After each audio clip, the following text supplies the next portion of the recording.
हाँ भाई, good afternoon. आवाज आ रही है मेरी? Good afternoon. आवाज सुनाई दे रही है?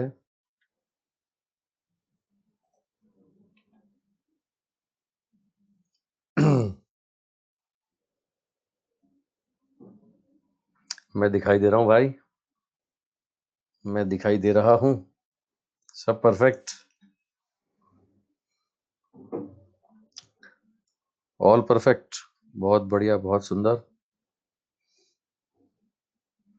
ट्रेन पे बच्चे दिख रहे हैं, इंजन है। Okay, very good. कुछ होमवर्क दिया था मैंने तुम्हें, क्वेश्चंस दिए थे मैंने होमवर्क में।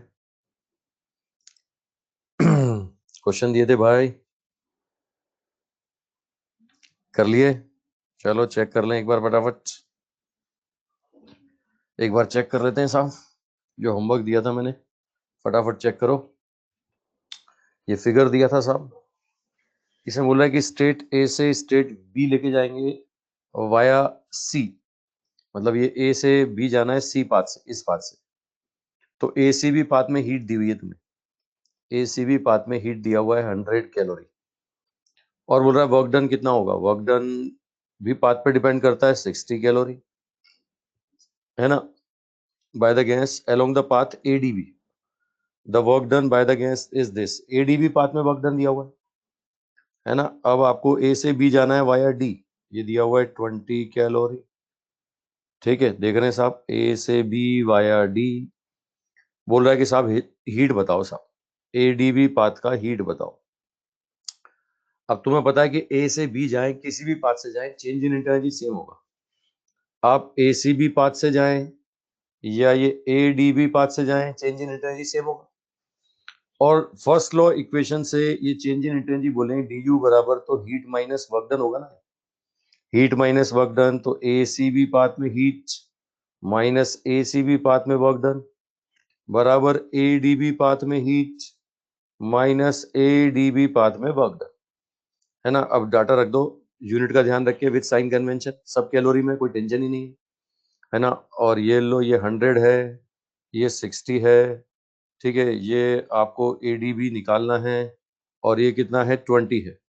ये सॉल्व करें, 40 और 20 60 आ जाएगा सब। एडीबी पाथ में हीट 60 कैलोरी, ये 60 कैलोरी आ गया। ठीक है, 60 कैलोरी। ठीक है, डी यू अगर बोलता है तो वो भी निकाल देंगे यार, डी यू तो सेम होगा, वो पता है। ठीक है, ये डी यू दोनों दोनों पाथ के लिए सेम होगा। चलो एक और होमवर्क दिया था, एक और होमवर्क दिया था, ये भी होमवर्क दिया था। देखो साहब, इनिशियल से फाइनल पॉइंट जाना है पाथ आई ए एफ से। हीट दे रखा है 50 जूल, वर्क दिया हुआ है 20 जूल, और बोल रहा है कि रिटर्न आ रहे हैं साहब, ये वापस लौट के आते हैं। इफ डब्ल्यू बराबर -13, रिटर्न पाथ एफ आई के लिए दिया हुआ है। तो बोल रहा है क्यू फॉर द पाथ, इस पाथ के लिए क्यू पूछ रहा है साहब। अब तुम्हें पता है चेंज इन इंटेंसिटी दोनों पाथ पे सेम होगा। मैं यहाँ पर आपसे बोलूँ कि साहब ये you between I and F, तो मैं बोलूंगा heat I A F minus work done I A F. अब हीट दिया हुआ है साहब आई ए एफ का 50, ये 20, तो भैया यू आई एफ कितना आ गया, 30 जूल आ गया। और ये क्या होता है, ये होता है यू एफ माइनस यू आई, ये होता है यू एफ माइनस यू आई। अब आप लौट करके आ रहे हैं एफ से लेकर के आई, है ना, एफ से लेकर के आई, इस पाथ में हीट पूछ रहा है, ये एफ आई। तो हम बोलेंगे क्यू एफ आई बराबर W F I, Q F I बराबर डब्ल्यू एफ आई। ये लो W F I plus U F I, देखो उल्टा पूछ रहा है, उल्टा यू एफ आई। आप देखो ये वर्क दिया हुआ है -13 जूल, और तुम्हें पता है यू एफ आई, तो ये you I minus U F होगा। अब you I minus you I U F कितना होगा, -30 जूल होगा। यहाँ से देखो, यहाँ से अगर मैं you I minus U F लिखता हूँ, ये आएगा -30 जूल। आंसर आएगा -13 -30, तो क्यू एफ आई कितना आएगा, -43 जूल। -43 जूल आ रहा है साहब। एफ से आई आने में हीट पूछ रहा है आपसे। ठीक है, एफ से आई आने में हीट। ठीक है, एक और होमवर्क दिया था मैंने शायद, एक और दिया था, एक और लो, चेक करो फटाफट। ये बोल रहा है कि साहब कांस्टेंट प्रेशर है इतना, इसमें इतना हीट हमने दिया, इतना वॉल्यूम हमने चेंज किया, बोला इंटरनल बताओ साहब। अब वॉल्यूम चेंज के लिए वर्क डन निकालना पड़ेगा, पहले वॉल्यूम चेंज के लिए वर्क डन निकालना पड़ेगा। कांस्टेंट प्रेशर पर work done P V final minus V initial, मैं सिखा चुका हूँ, वर्क डन निकालना आपको बता चुका हूँ। ये 4.5 इंटू 10⁵ पास्कल का मतलब न्यूटन पर metre square. V final minus V initial 2 minus 0.5 metre cube, ये जूल में आंसर होगा साहब। ये 2 माइनस 0.5 बोले तो 1.5, तो 4.5 इंटू 1.5 इंटू 10⁵ जूल, ये जूल में आंसर आ रहा है साहब। वर्क डन जूल में आ रहा है, ठीक है। हीट दिया हुआ है आपको 800 किलो जूल, है ना। आपसे बोल रहा है साहब चेंज इन एनर्जी बताइए, तो डेल यू बराबर क्या होगा, Q minus W. Q minus W, तो ये 8 इंटू 10⁵, डब्ल्यू कितना साहब 4.5 इंटू 1.5 इंटू 10⁵, दोनों जूल में, दोनों जूल में, ठीक है। सॉल्व करेंगे, ये आ जाएगा कितना 125 किलो जूल, है ना। ये 1.25 इंटू 10⁵ जूल, इसको बोलेंगे 125 kilo joule, 125 kilo joule, 125 kilo joule आ रहा है साहब। तो simple calculation, first law equation. भाई अगर प्रोसेस के बारे में कुछ नहीं बोले ना, आपसे हीट वर्क और एनर्जी में रिलेशन मांगे, तो सीधे फर्स्ट लॉ इक्वेशन पे जाना है, ठीक है। तो थर्मोडायनेमिक में फर्स्ट लॉ इक्वेशन मैंने आपको बता दिया साहब। फर्स्ट लॉ इक्वेशन हमारा हो गया, ठीक है। वर्क डन निकालना बता दिया, चेंज इन एनर्जी बता दिया, हीट बता दिया, तीनों का रिलेशन ही बता दिया। अब बात करेंगे प्रोसेस की। अपने सिलेबस में देखें ना तो 5 प्रोसेस सिलेबस में है ना।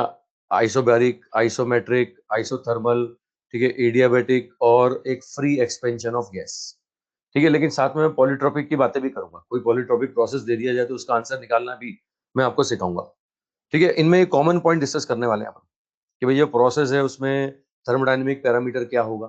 थर्मोडायनेमिक पैरामीटर मतलब प्रेशर कांस्टेंट है, वॉल्यूम कांस्टेंट है, टेम्परेचर कांस्टेंट है, तो प्रोसेस इक्वेशन क्या होगा, कर्व कैसे बनेंगे, पीवी कर्व कैसे बनेंगे, वर्क डन कितना होगा किस प्रोसेस में, अगर first law of thermodynamics apply करें तो रिजल्ट क्या मिलता है, ठीक है। उसका वहां पे जो पीवी कर्व बनेगा उसका स्लोप कैसा होगा, स्पेसिफिक हीट कितना होगा, एग्जाम्पल कितने होंगे, मतलब ये सारी बातें, ये जो पॉइंट लिखे हुए हैं ना, ये सारे पॉइंट अपने को डिस्कस करने हैं। हर थर्मोडायनेमिक प्रोसेस में ये पॉइंट डिस्कस करने हैं, ठीक है। तो पहला ले रहे हैं आइसोमेट्रिक, आइसोकोरिक, या इसी को बोलते हैं constant volume process, constant volume process, ठीक है। Isometric process, isochoric process.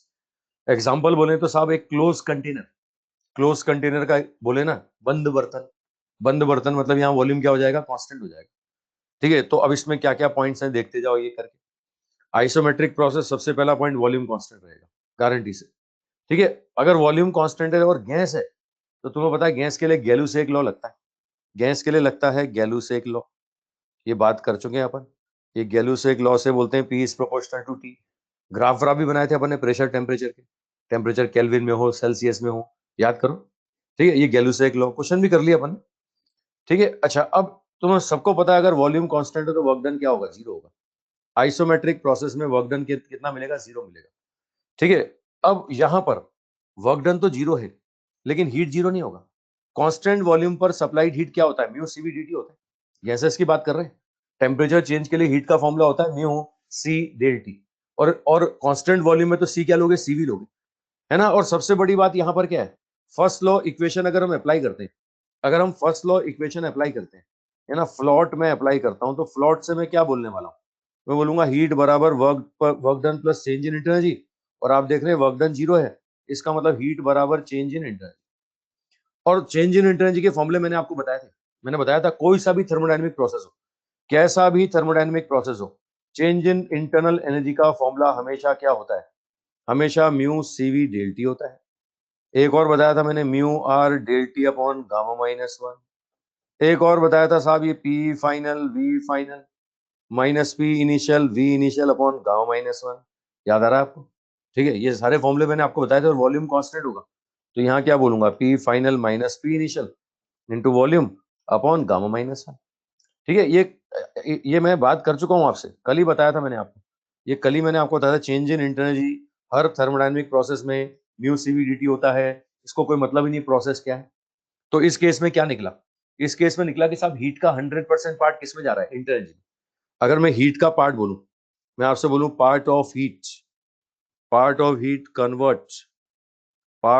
Convert first work done, तो हम बोलेंगे जीरो। ठीक है, यहाँ बोलेंगे जीरो साहब। वर्क डन में अगर बोले तो कितना होगा, जीरो। और अगर हम बोले part of heat convert in change in inter energy, change in internal energy, तो हम बोलेंगे साहब 100% चेंज इन इंटरनल एनर्जी। तो इस प्रोसेस में मैं बोलूंगा साहब 100%, जितना भी है वो सारा का सारा कहाँ चला गया, इंटर एनर्जी में। मतलब देखो वर्क होगा नहीं, है ना, वर्क नहीं होगा। अब दो चीजें हैं, ढंग से सुनना। बाहर से तुम जो हीट दोगे ना, वो सिस्टम पूरा का पूरा एब्जॉर्व कर लेगा, अपनी जेब में रख लेगा, इंटर एनर्जी में जाएगा 100%। दूसरा, इसके अलावा है ना, अगर यहाँ पर सिस्टम हीट रिलीज करेगा तो वो भी अपनी जेब से ही खर्च करेगा, है ना। इंटर एनर्जी क्या करेगा, डिक्रीज करेगा। दो चीजें हैं, अगर हीट एब्जॉर्व होता है तो इंटर एनर्जी बढ़ेगा, है ना, और हीट रिलीज होता है तो इंटर एनर्जी क्या होगा, कम होगा। हीट रिलीज होगा तो इंटर एनर्जी कम होगा। तो ये आप देख रहे हैं Q बराबर डेल यू है ना। अगर मैं बोलता हूँ Q पॉजिटिव तो डेल यू भी पॉजिटिव, डेल यू पॉजिटिव मतलब इंटर एनर्जी बढ़ रहा है। और हीट का रिजेक्शन है तो भैया डेल यू भी नेगेटिव, मतलब इंटर एनर्जी क्या हो रहा है, कम हो रहा है। तो बड़ा सीधा सा फंडा है कि बाहर से आएगा तो 100% अपनी जेब में जाएगा, और अगर रिलीज करेंगे तो 100% अपनी जेब से रिलीज करेंगे, 100% अपनी जेब से ही रिलीज करेंगे। ठीक है, तो देख सकते हो यहाँ पर सप्लाइड हीट हम निकाल रहे हैं।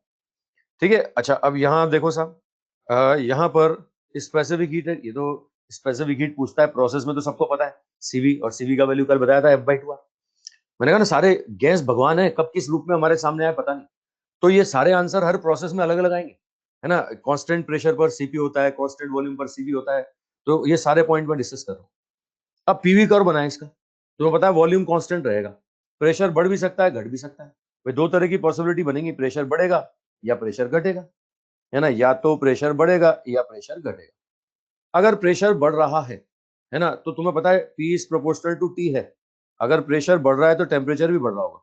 ये टेम्परेचर बढ़ रहा होगा तो इसका मतलब हीटिंग है कि कूलिंग है। ये टेम्परेचर बढ़ रहा है तो हीटिंग या कूलिंग, जल्दी बोलो। टेम्परेचर बढ़ रहा है तो हीटिंग है कि कूलिंग है, हीटिंग। तो आइसोमेट्रिक आइसोमेट्रिक आइसोमेट्रिक हीटिंग होगी साहब। इस प्रोसेस का नाम होगा आइसोमेट्रिक हीटिंग। अच्छा यहाँ देखो P is proportional to T। Pressure कम हो रहा है तो टेम्परेचर भी कम होगा। ये होगी आइसोमेट्रिक कूलिंग, है ना, ये आइसोमेट्रिक कूलिंग, ये आइसोमेट्रिक कूलिंग हो जाएगी। ठीक है, अच्छा स्लोप के लिए मुझे बताने की जरूरत ही नहीं। स्लोप मैथमेटिकली जानते हो, टेन थीटा या फिर dy/dx। आप देख रहे हैं एक्स एक्सेस से एंगल 90 डिग्री, एक्स एक्सेस से स्ट्रेट लाइन का एंगल 90 डिग्री, तो स्लोप कितना हो जाएगा, स्लोप हो जाएगा साहब infinite. Infinite isometric isometric PV curve का स्लोप क्या मिलेगा आपको, इनफाइनाइट। ये बोलेंगे dp/dv इन आइसोमेट्रिक प्रोसेस। ठीक है, अच्छा अब ये एग्जांपल बोला मैंने, क्लोज रिजिड कंटेनर, बंद बर्तन, है ना। अच्छा अब एक और चीज देखो, गैसेस के लिए तो बहुत सारे प्रोसेस हो सकते हैं। गैसेस को दबाने के तपाने के बहुत सारे तरीके हैं। गैसेस को आप आइसोमेट्रिक प्रोसेस से हीटिंग कर सकते हो, आइसोबैरिक से भी हीटिंग कर सकते हो, इवन तुम आइसोथर्मल प्रोसेस से कर सकते हो, इवन तुम एडियाबेटिक से कर सकते हो, इनफाइनाइट प्रोसेस से कर सकते हो। गैसेस के लिए बहुत सारे प्रोसेस हो सकते हैं। लेकिन बता दूं, सॉलिड और लिक्विड, अगर इनको गर्म करोगे ठंडा करोगे ना, तो वॉल्यूम ऑलमोस्ट सेम रहेगा। सॉलिड और लिक्विड का वॉल्यूम ऑलमोस्ट कांस्टेंट रहता है। तो इनका जो हीटिंग और कूलिंग प्रोसेस है ना, वो कौन सा होगा, वो आइसोमेट्रिक प्रोसेस होगा। मतलब गैसेस के लिए फिक्स नहीं है, गैसेस के लिए इनफाइनाइट तरीके से हीटिंग कूलिंग कर सकते हैं, लेकिन सॉलिड और लिक्विड के लिए फिक्स है, गारंटी है कि आइसोमेट्रिक प्रोसेस होगा। ठीक है, तो ये देखो आइसोमेट्रिक के एग्जाम्पल में मैं क्या लिख रहा हूँ, ये आइसोमेट्रिक के एग्जाम्पल में heating of solid and liquid लिख रहा हूँ, है ना। भाई हो तो गैस भी सकती है, लेकिन तुम्हें पता है गैस के लिए तो बहुत सारे प्रोसेस हो सकते हैं। ठीक है, अच्छा अब ये बता ही दिया वर्क डन जीरो है। ये भी तुम्हें पता है कि ये चेंज इन इंटेंसिटी का 100% पार्ट हीट में, है ना। ये सारे पॉइंट हम डिस्कस कर चुके हैं सर। अब यही सारे पॉइंट हम डिस्कस करेंगे आइसोबैरिक प्रोसेस के लिए। आइसोबैरिक, इसको बोलते हैं constant pressure process. Isobaric constant pressure process. अब आओ साहब, यहां पर सबसे पहली चीज, प्रेशर कांस्टेंट होगा। प्रेशर कांस्टेंट तो चार्ल्स लॉ लगता है, आप सबको पता है। ठीक है, ये Charles law volume is directly proportional to temperature, पता है आपको क्या। ठीक है, अब इस केस में क्या होगा, इस केस में अगर मैं यहाँ पर वॉल्यूम बढ़ा रहा हूँ, देखो वॉल्यूम बढ़ा रहा हूँ, इसका मतलब एक्सपेंशन है। आप देख रहे हैं टेम्परेचर बढ़ रहा है, और टेम्परेचर बढ़ रहा है तो इसको हीटिंग बोलेंगे ना साहब, है ना, ये कहलाएगी आइसोबैरिक हीटिंग। तो आइसोबैरिक एक्सपेंशन का मतलब, आइसोबैरिक एक्सपेंशन का मतलब होता है आइसोबैरिक हीटिंग, ये होता है आइसोबैरिक हीटिंग। वॉल्यूम कम हो रहा है, वॉल्यूम कम हो रहा है तो ये आइसोबैरिक कंप्रेशन होगा। आइसोबैरिक कंप्रेशन का मतलब क्या होगा, आइसोबैरिक कूलिंग होगा। ठीक है, ये आइसोबैरिक कूलिंग आएगा। कंसेप्ट पकड़ में आ रहा है सर? ठीक है, मतलब हीटिंग और कूलिंग। कई बार क्या होता है क्वेश्चन में ऐसे नहीं बोलते हैं एक्सपेंशन कंप्रेशन, कई बार बोलते हैं हीटिंग और कूलिंग। तो नाम देख करके आपको पहचान में आना चाहिए कि आइसोबैरिक प्रोसेस में कूलिंग कब होगी, जब कंप्रेशन होगा, और आइसोबैरिक प्रोसेस में हीटिंग कब होगी, जब एक्सपेंशन होगा। ठीक है, अच्छा एडियाबैटिक में देखना इसका उल्टा आएगा। एडियाबैटिक पढ़ोगे ना तो एडियाबैटिक एक्सपेंशन में कूलिंग होती है और एडियाबैटिक कंप्रेशन में हीटिंग होती है। मतलब ये रट मत लेना कि हमेशा एक्सपेंशन का मतलब हीटिंग और कंप्रेशन का मतलब कूलिंग, ये आइसोबैरिक की बात कर रहे हैं। प्रोसेस बदलते ही आंसर बदल जाएंगे, है ना। हर प्रोसेस में ये तरीका बता रहा हूँ, ऐसे ही देखना है। टेम्परेचर बढ़ रहा है तो हीटिंग और टेम्परेचर घट रहा है तो कूलिंग। ठीक है, ये यहाँ पर देखो वर्क डन अगर निकालें तो आइसोबैरिक प्रोसेस में वर्क डन होता है पीडीवी। ये फॉर्मूला तो तुम्हें पहले से पता है। एक फॉर्मूला और बन रहा है, ये म्यू आर डी टी। ये म्यू आर डी टी कैसे बनता है इसको भी देखो साहब। ठीक है, देखो मैं आपको बता दूं, भाई तुम्हें पता है पीडीवी है, पीडीवी है, प्रेशर कांस्टेंट है। गैस इक्वेशन पे चलो, पीवी बराबर क्या होता है, म्यू आर टी। अब इसको डिफरेंशिएट करूं मैं लेफ्ट हैंड साइड और राइट हैंड साइड में, वॉल्यूम के रेस्पेक्ट में, है ना। लेफ्ट हैंड साइड में भी वॉल्यूम और राइट हैंड साइड में भी वॉल्यूम, या टेम्परेचर के रेस्पेक्ट में कर दो, ये लो, मैं टेम्परेचर के रेस्पेक्ट में कर देता हूँ, डीटी कर देता हूँ, डीटी। अब वेरिएबल जो होगा उसी का डिफरेंशिएशन होगा।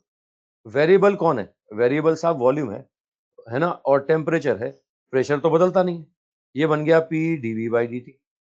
राइट हैंड साइड पे चले तो mu R D T upon D T कितना हो गया, 1।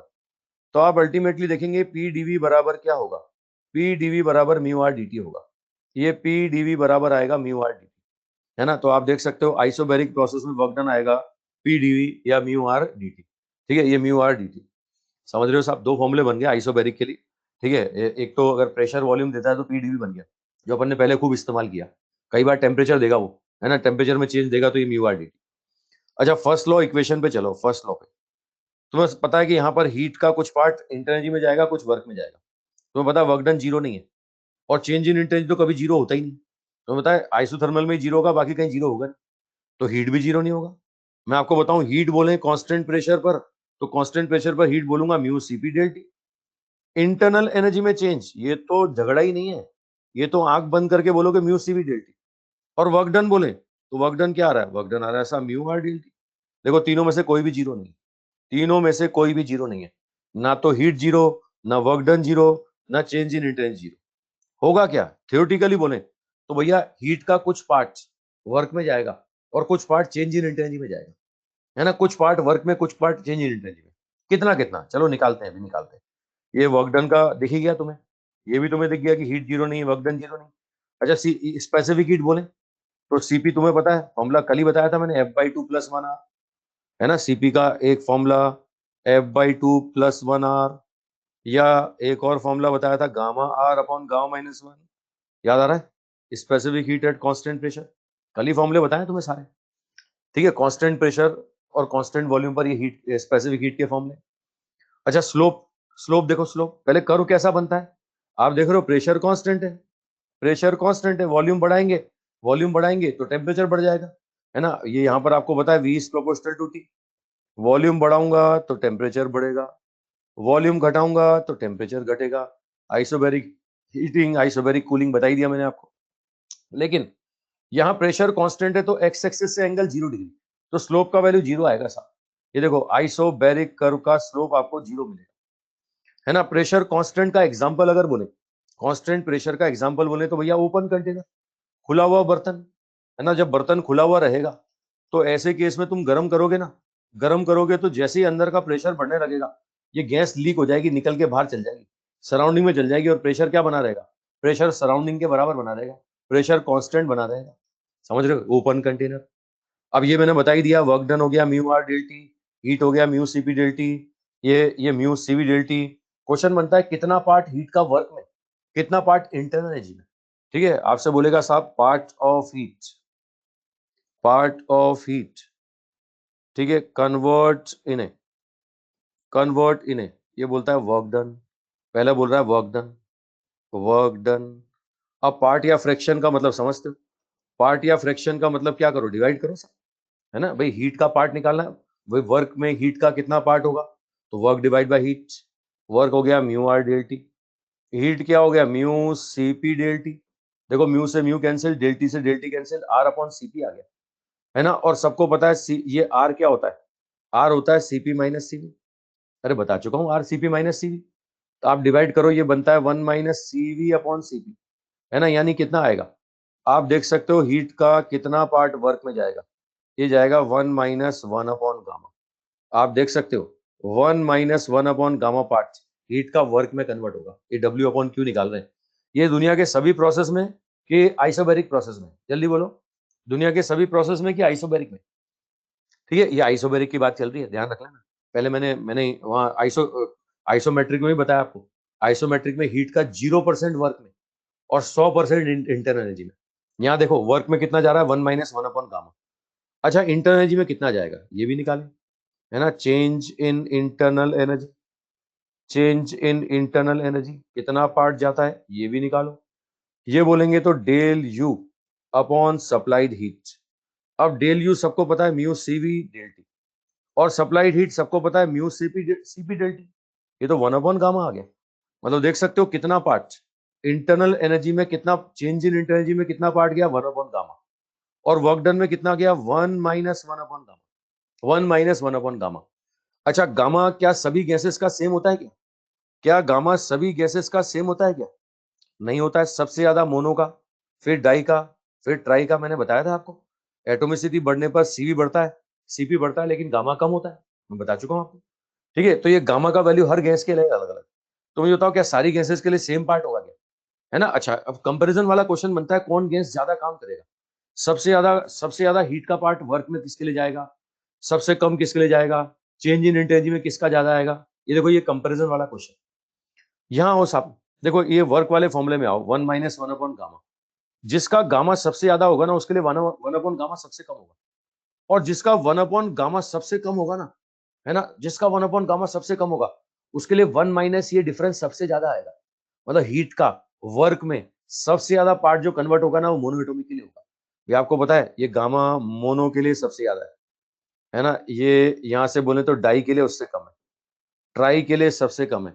तो 1 अपॉन गामा जो होगा ना, वो 1 अपॉन गामा मोनो के लिए सबसे कम, उससे ज्यादा 1 अपॉन गामा किसका, डाई का, उससे ज्यादा 1 अपॉन गामा किसका, ट्राई का। इसका मतलब अगर वर्क डन बोले तो सबसे ज्यादा जो पार्ट होगा डब्ल्यू अपॉन क्यू पी, है ना। ये डब्ल्यू अपॉन क्यू पी अगर मैं बोलता हूं, यहाँ लिख देता हूं नीचे, ये डब्ल्यू अपॉन क्यू पी सबसे ज्यादा मोनो के लिए, W upon Q P maximum आएगा मोनो के लिए, फिर आएगा डाई के लिए, और फिर आएगा ट्राई के लिए। अच्छा चेंज इन इंटरएनर्जी में उल्टा हो जाएगा, है ना, चेंज इन इंटरएनर्जी में उल्टा हो जाएगा। ये 1 अपॉन गामा, तो सीधे सीधे बोलेंगे मोनो के लिए सबसे कम, डाई के लिए उससे ज्यादा, और ट्राई के लिए सबसे ज्यादा। बात पकड़ में आ गई ना। ये क्वेश्चन बनते हैं साहब ऐसे कंपैरिजन वाले, बोले हीट का कितना पार्ट वर्क में जा रहा है ना, कितना पार्ट इंटरएनर्जी में जा रहा है। 2-3 बार क्वेश्चन आ गया ये। एक बार तो डायटोमिक के लिए पूछा गया है साहब, हीट का कितना पार्ट वर्क, तो सीधे सीधे फॉर्मूला याद रखना चाहो तो रख सकते हो, नहीं तो मेथड सिखा दिया मैंने आपको, मेथड सिखा दिया कि आइसोबैरिक प्रोसेस में हीट का कितना पार्ट वर्क में, कितना इंटरएनर्जी में। ठीक है। अच्छा अब रुको रुको रुको, मैं थ्योरेटिकली तुम्हें याद रखना भी सिखाऊं, थ्योरेटिकली याद रखना सिखाऊं। भैया हीट दे रहे हो आप, हीट का कुछ पार्ट वर्क में जा रहा है, तो सबसे ज्यादा मोनो में जा रहा है। देखो सबसे ज्यादा काम कौन कर रही है, मोनो एटोमिक। उससे कम कौन कर रही है, डायटोमिक। सब उससे कम कौन कर रही है, ट्राइएटोमिक। बड़ा सिंपल सा फंडा है, जब अकेले होते हैं ना तो काम ज्यादा होता है ना। जब डबल हो जाते हैं, डबल होने का मतलब समझ रहे हो ना, समझ रहे हो, मतलब समझ रहे हो, समझ गए तुम। तो ऐसे केस में थोड़ा काम कम हो जाता है, और ट्रिपल हो जाते हैं ना तो और कम हो जाता है, समझ रहे हो। मतलब मैं गैस की बात कर रहा हूँ, गैस की बात कर रहा हूँ साहब। मोनोएटॉमिक गैस सबसे ज्यादा काम करती है, डायटोमिक उससे कम करती है, और ट्राइएटोमिक सबसे कम करती है। अब सोच सकते हो तुमने जो हीट दिया, कुछ पार्ट वर्क में गया, कुछ इंटरएनर्जी में गया। अगर वर्क में ज्यादा गया तो इंटरएनर्जी में कम जाएगा, है ना भाई। सीधी सी बात है, तुम वर्क ज्यादा कर दोगे तो अपनी जेब में कम रख पाओगे, वर्क ज्यादा कर दोगे तो अपनी जेब में कम रख पाओगे, है ना। वो देखो मोनो वाला जो अकेला होता है ना, वो सबसे कम बचत करता है ना, सबसे कम बचत करता है जब अकेला होता है। वो डबल होता है थोड़ी बचत बढ़ जाती है, और ट्रिपल होता है ना तो बचत और करनी पड़ती है। देखो देखो, वो इंटरएनर्जी, चेंज इन इंटरएनर्जी मतलब अपनी जेब में कितना रख रहा है, हीट का पार्ट अपनी जेब में कितना रख रहा है। तो मोनो वाला सबसे कम रखता है, डायटोमिक उससे ज्यादा रखता है और ट्राइटोमिक सबसे ज्यादा रखता है। अब याद रखने के जुगाड़ बता दिया मैंने, याद रख सकते हो तो बहुत बढ़िया, नहीं तो तरीका सिखाई दिया मैंने, कॉन्सेप्ट बताई दिया मैंने, किस तरह के क्वेश्चन बनते हैं, है ना। ये जो पेज दिख रहा है ना, 2 बार AIPMT से इससे क्वेश्चन है पिछले पिछले 10 साल, है ना, इस अकेले आइसोबेरिक प्रोसेस से। ठीक है, चलो बात आगे बढ़ाएं साहब। ये क्या हो गया, क्वेश्चन पे लिख दिया मैंने, तो ये सारी बातें मैंने क्वेश्चन पे लिख दी, क्वेश्चन वाले पेज पे लिख दी। चलो ये तुम फटाफट नोट करना चाहो कर लो, ये जल्दी से नोट कर लो, क्योंकि ये मैं मिटाने वाला हूँ।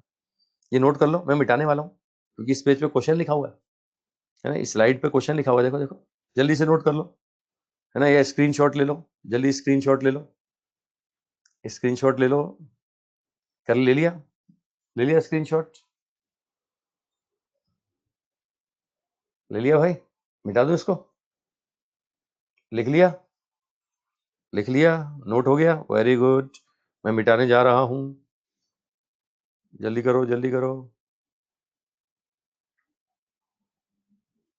स्लाइड ऐड कर दूं, अब तो लिख चुका हूं यार, दोबारा लिखना पड़ेगा स्लाइड पे, फिर मुझे फिर स्लाइड पे दोबारा लिखना पड़ेगा, दोबारा लिखूं, तुम चाहते हो दोबारा लिखूं, चलो दोबारा लिख देता हूँ, ये लो, यहाँ खाली जगह, यहाँ लिख रहा हूँ, यहाँ खाली जगह में यहाँ लिख रहा हूँ, उसको मिटाऊंगा देखना। ये बोलता है साहब कितना पार्ट वर्क में, कितना पार्ट वर्क में, तो 1 - 1 अपॉन गामा, है ना, अब प्रूफ नहीं कर रहा हूं मैं। और कितना पार्ट चेंज इन एनर्जी में, चेंज इन एनर्जी में कितना part, 1 upon gamma, 1 upon gamma, है ना। अब मैं बोलता हूँ साहब मैं तो सेम हीट दूंगा, QP सेम दूंगा, तो सबसे ज्यादा जो वर्क करेगी वो कौन करेगी, मोनोएटॉमिक गैस, फिर डायटोमिक गैस, और फिर ट्राइएटोमिक गैस। चेंज इन एनर्जी सबसे कम होगा किसका, मोनो का, फिर किसका होगा, डाई का, और सबसे ज्यादा होगा किसका, ट्राई का। ये लो आंसर लिख दिया मैंने, सीधे सीधे सीधे आंसर लिख दिया मैंने, समझ रहे हो।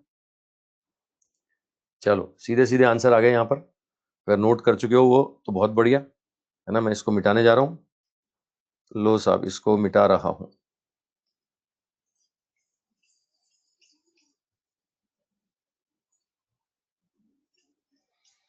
अब ये आइसोबैरिक और आइसोमेट्रिक 2 प्रोसेस मैंने आपको बता दिए, दोनों पर क्वेश्चन कर लें पहले, दोनों पर क्वेश्चंस कर लें। वैसे तो जितने पॉइंट्स मैंने बताया ना, ये सारे पॉइंट्स ही क्वेश्चन है ना। इन प्रोसेस में यही क्वेश्चन बनते हैं कि इस प्रोसेस में स्लोप कितना होगा, किस प्रोसेस में स्पेसिफिक हीट कितनी होगी, किस प्रोसेस में वर्क डन कितना होगा, इंटरनल एनर्जी में चेंज कितना होगा, क्वेश्चन यही बनते हैं साहब, ये प्रोसेस वाइज।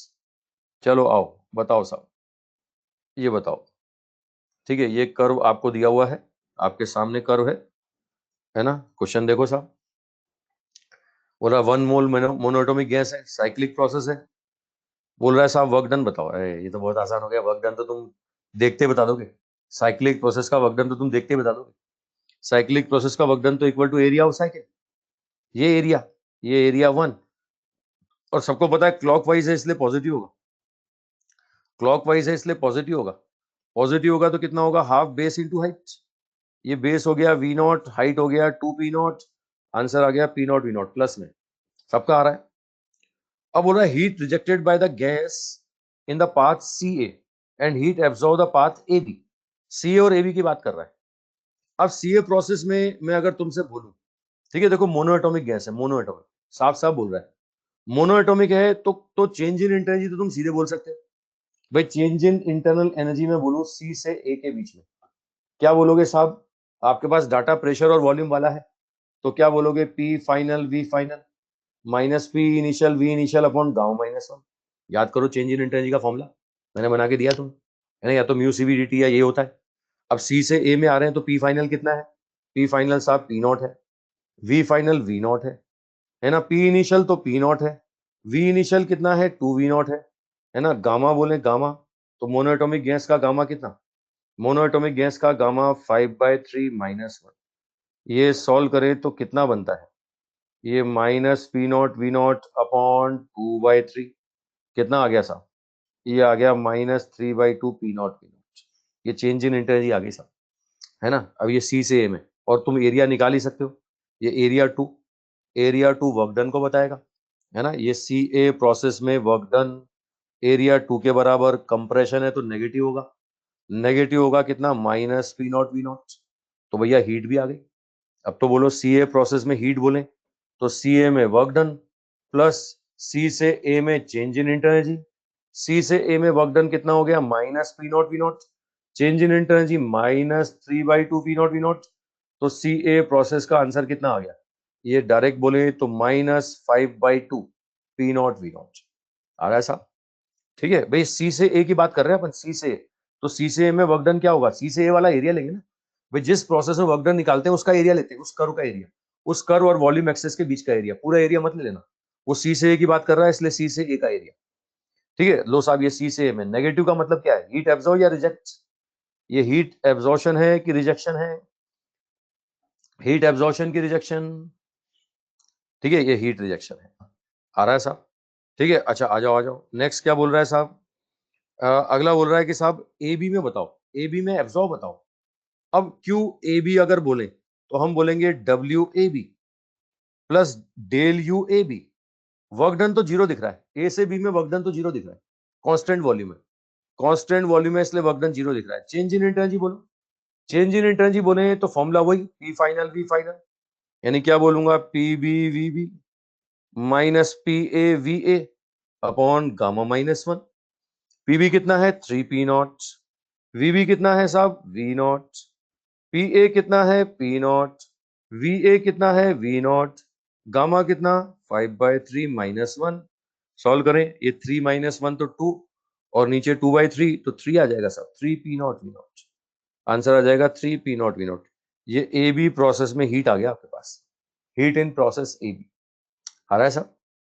ठीक है हाँ, अब ये देखो मैंने प्रॉपर तरीके से निकाल के बताया, जो डाटा दे रहा है उससे, इसको अपन ऐसे भी कर सकते हैं, सी से ए जो प्रोसेस है ना वो कांस्टेंट प्रेशर है तो म्यू सीपीडीटी भी कर सकता हूं, और ए से बी जो प्रोसेस है वो कांस्टेंट वॉल्यूम है तो म्यू सीवीडीटी भी कर सकता हूं।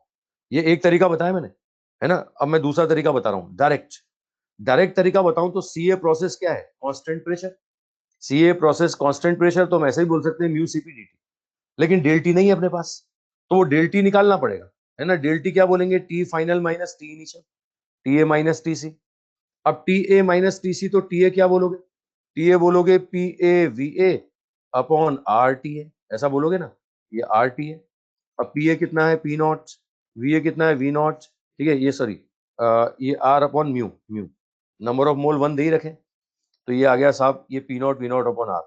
टी सी निकालो, टी सी, टी सी बोलेंगे P C V C upon mu R, P C कितना है साहब पी नॉट, वी सी कितना 2 मी नॉट अपॉन म्यू कितना 1, ये आर, ये डाटा रखो यहाँ, यहाँ डाटा रखो, नंबर ऑफ मोल 1, सीपी कितना मोनो एटॉमिक के लिए 5/2 आर, टी ए कितना हो गया, टी ए हो गया P naught V naught upon R, ये हो गया 2 P naught V naught upon R. देखो आर से आर कैंसिल, सॉल्व करेंगे तो minus P naught V naught, वही आंसर आ रहा है ना, है ना। ये 5 पी नॉट वी नॉट, वही आंसर है जो पहले वाले केस से आया, अरे वही 5 P naught V naught by 2, है ना। माइनस और माइनस का मतलब रिजेक्शन है, -5/2 पी नॉट वी नॉट। आप ऐसे भी कर सकते हैं और पिछले पेज में बताया मैंने वैसे भी कर सकते हैं भाई, सी ए में वर्क डन निकालें और सी से ए में इंटरएनर्जी में चेंज निकालें। ठीक है मैं आपको क्लियर कर दूं भाई, ये आइसोबैरिक है ना, तो तुम्हारे को ये म्यू सीपीडीटी बड़ा आसान लग रहा है, आइसोमेट्रिक है म्यू सीपीडीटी बहुत आसान लग रहा है। जब आइसोमेट्रिक आइसोबैरिक नहीं दिखेगा ना, तो ये जो मैं कर रहा हूँ ना वही दिखे, वही करना पड़ेगा तुम्हें, मतलब तुम्हें कोई ऐसा प्रोसेस मिल गया जिसका वर्क डन नहीं जानते अपन, तो फिर ये फर्स्ट लॉ इक्वेशन पे जाओगे। मैं पहले भी क्लियर कर चुका हूँ कि भैया प्रोसेस की जानकारी है तो हमें हमारे पास सारे आंसर हैं, और प्रोसेस की जानकारी नहीं है ना तो एक ही आंसर है first law equation, first law equation. चलो अब माइनस का मतलब हीट रिजेक्शन, माइनस का मतलब हीट रिजेक्शन, ठीक है। अच्छा अब ऐसे ही A B process constant volume है तो म्यू सीवी डीटी, सीवी तुम्हें पता है 3/2 आर, डीटी बोलोगे तो क्या टीबी माइनस टी है। अब ये टीबी कितना होगा, टीबी होगा साहब P B V B upon mu into R, data रखो डाटा रखो, पीबी का डाटा 3p0, वीबी कितना है साहब v0, ठीक है अपॉन ये म्यू 1 है या आर आ गया। ऐसे ही टी ए निकालें, हम बोलेंगे P A V A upon mu R, P A कितना है P A p0, V A कितना v0, नंबर ऑफ मोल ये आर आ गया, ये टीबी और टी आ गया, रख दो इसमें, ये टीबी और टी रख के सॉल्व करोगे तो ये यहाँ पर टेम्परेचर आ जाएगा पी नॉट वी नॉट की फॉर्म, ये 3p0 v0 आ रहा है ना सब। तो दो तरीके बता दिए मैंने, दो तरीके बता दिए, दोनों में से जो तुम्हें पसंद आए, है ना। भाई फर्स्ट जब भी हीट वर्क इंटर एनर्जी की बात करें तो फर्स्ट लॉ इक्वेशन, और डायरेक्ट प्रोसेस बोले आइसोमेट्रिक आइसोबैरिक तो कहीं जाने की जरूरत कहाँ है, फिर तो तुम्हें सीधे पता है mu CV dt mu CP dt। Concept पकड़ में आ रहा है ना साहब। फर्स्ट सम ऑफ BB7 है, ये BB7 का मतलब ठीक है, वर्क डन बाय गैस में एरिया 2Q निकाला। अच्छा एक बच्चा ये पूछ रहा है मुझे बता ये कौन सा प्रोसेस दिख रहा है, साइक्लिक प्रोसेस दिख रहा है कि नहीं? साइक्लिक प्रोसेस में work done area of cycle होता है कि नहीं होता है, कल ही तो पढ़ा है। साइक्लिक प्रोसेस में work done equal to area of cycle.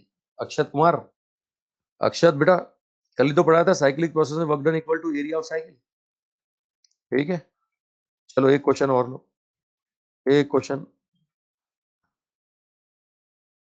चलो नहीं है क्वेश्चन, दे देता हूं एक क्वेश्चन और लो, लिखो एक क्वेश्चन और। ये साहब आपको पीवी कर्व दिया हुआ है, प्रेशर वॉल्यूम, प्रेशर और वॉल्यूम है ना, ओरिजिन से पास होने वाली स्ट्रेट लाइन दिख रहा है आपको, है ना, ये dot dot dot dot dot, ये स्ट्रेट लाइन दिया हुआ है ना। अब ना तो ये आइसोबैरिक प्रोसेस है ना ये आइसोमेट्रिक प्रोसेस है, कोई नया ही प्रोसेस है, मतलब आंसर हम नहीं जानते, है ना। ये डाटा दिया है वी नॉट, ये 2V नॉट, ये P नॉट, ये 2P नॉट, ये पॉइंट दे रहा हूँ A, ये B, ये C, है ना। नहीं ये आइसोथर्मल नहीं है भाई, एक बच्चा बोल रहा है आइसोथर्मल, बिल्कुल गलत। आइसोथर्मल में P is proportional to V नहीं होता, आइसोथर्मल में P is inversely proportional to V होता है, बॉयल्स लॉ, है ना। ये आइसोथर्मल भी नहीं है, नहीं है, ये कोई पॉलीट्रोपिक प्रोसेस है। अब इसमें बोल रहा है क्वांटिटी है 1 मोल, 1 मोल, और गैस दे रहा है साहब मोनो एटॉमिक। अच्छा कई बार आइडियल गैस बोल देता है भाई, है ना, कई बार आइडियल गैस बोल देता है ना। ये बोल रहा है कि 1 मोल मोनो एटॉमिक गैस है, ए पॉइंट पर है टेम्परेचर T नॉट, बोल रहा है ए पॉइंट पर टेम्परेचर T नॉट है ना। आपसे आपसे पूछ रहा है साहब पहला बताइए, पहला क्वेश्चन, बी पॉइंट पे टेम्परेचर बताइए, सी पर टेम्परेचर बताइए, बी और सी पे टेम्परेचर बताओ। दूसरा क्वेश्चन बोल रहा है कि साहब आपको ए से बी जाना है, हीट बताइए। तीसरा क्वेश्चन बोल रहा है साहब ए से बी जाना है लेकिन वाया सी जाना है, हीट बताइए। तीन क्वेश्चन दिए मैंने, तीन क्वेश्चन दिए, है ना। बी पॉइंट पर टेम्परेचर बताइए। बेटा एक बच्चा पूछ रहा है कि ये पॉलीट्रॉपिक क्यों है। देखो क्या होता है, आइसोमेट्रिक आइसोबैरिक आइसोथर्मल एडियाबैटिक, इनके अलावा कुछ भी मिले तो वो पॉलीट्रॉपिक बोलते हैं। ठीक है, इनके अलावा कुछ भी बोले ना, मतलब क्या होता है मैं आपको बताऊं, ऐसा जिसमें पीवी की पावर n लॉ फॉलो होता है ना, और n का वैल्यू अगर यहाँ पर 0 बोल दूंगा ना तो ये आइसोबैरिक बन जाएगा, n का वैल्यू 0 बोल दूंगा, n का वैल्यू अगर -1 बोल दूंगा ना तो ये आइसोथर्मल बन जाएगा, और n का वैल्यू अगर गामा बोल दूंगा ना तो ये एडियाबैटिक बन जाएगा। ठीक है, इसके अलावा n का वैल्यू कुछ भी बोलूंगा ना तो वो पॉलीट्रॉपिक बन जाएगा। ये n का वैल्यू कुछ और बोल दो इनके अलावा, एक्सेप्ट 0 -1 गामा, तो वो बन जाएगा पॉलीट्रॉपिक प्रोसेस। ठीक है, चलो आप तो बताओ फटाफट बताओ। ये ग्राफ दिया हुआ है, इस ग्राफ से आपसे बोल रहा है कि बताओ ए पॉइंट पर टेम्परेचर T नॉट है तो बी और सी पर टेम्परेचर बताए, ए से बी जाना है हीट बताए, ए से बी जाना है वाया सी हीट बताओ। अब कोई डायरेक्ट फॉर्मूले हीट के तो अपने पास है नहीं कि म्यू सीवीडीटी या म्यू सीपीडीटी लगाए, अब तो प्रोसेस ही पहचान के आंसर निकालना पड़ेगा। ठीक है, तो यहां पर आओ पहले तो टेम्परेचर निकालें अपन। मैं टेम्परेचर निकालने का बहुत आसान तरीका बता रहा हूं, सुन लेना, बहुत आसान तरीका।